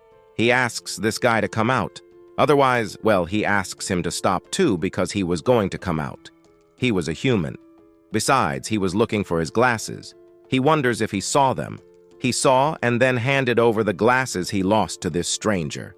And here we are introduced to this guy. He was Ye Qing-san, one of the doctors who ended up being sent to this dungeon before. He was in his room, but out of nowhere, he appeared inside this dungeon. And also, he was so scared of encountering a monster that out of nowhere he decided to hide until someone found him to help him get out of this dungeon. However, we discover there that he was just another survivor. And then he comments that maybe there were still more people, like people with disabilities, missing limbs, or something like that. Well, right. That we will only be finding out if our protagonist will really be able to save who is really there inside, only in a next part.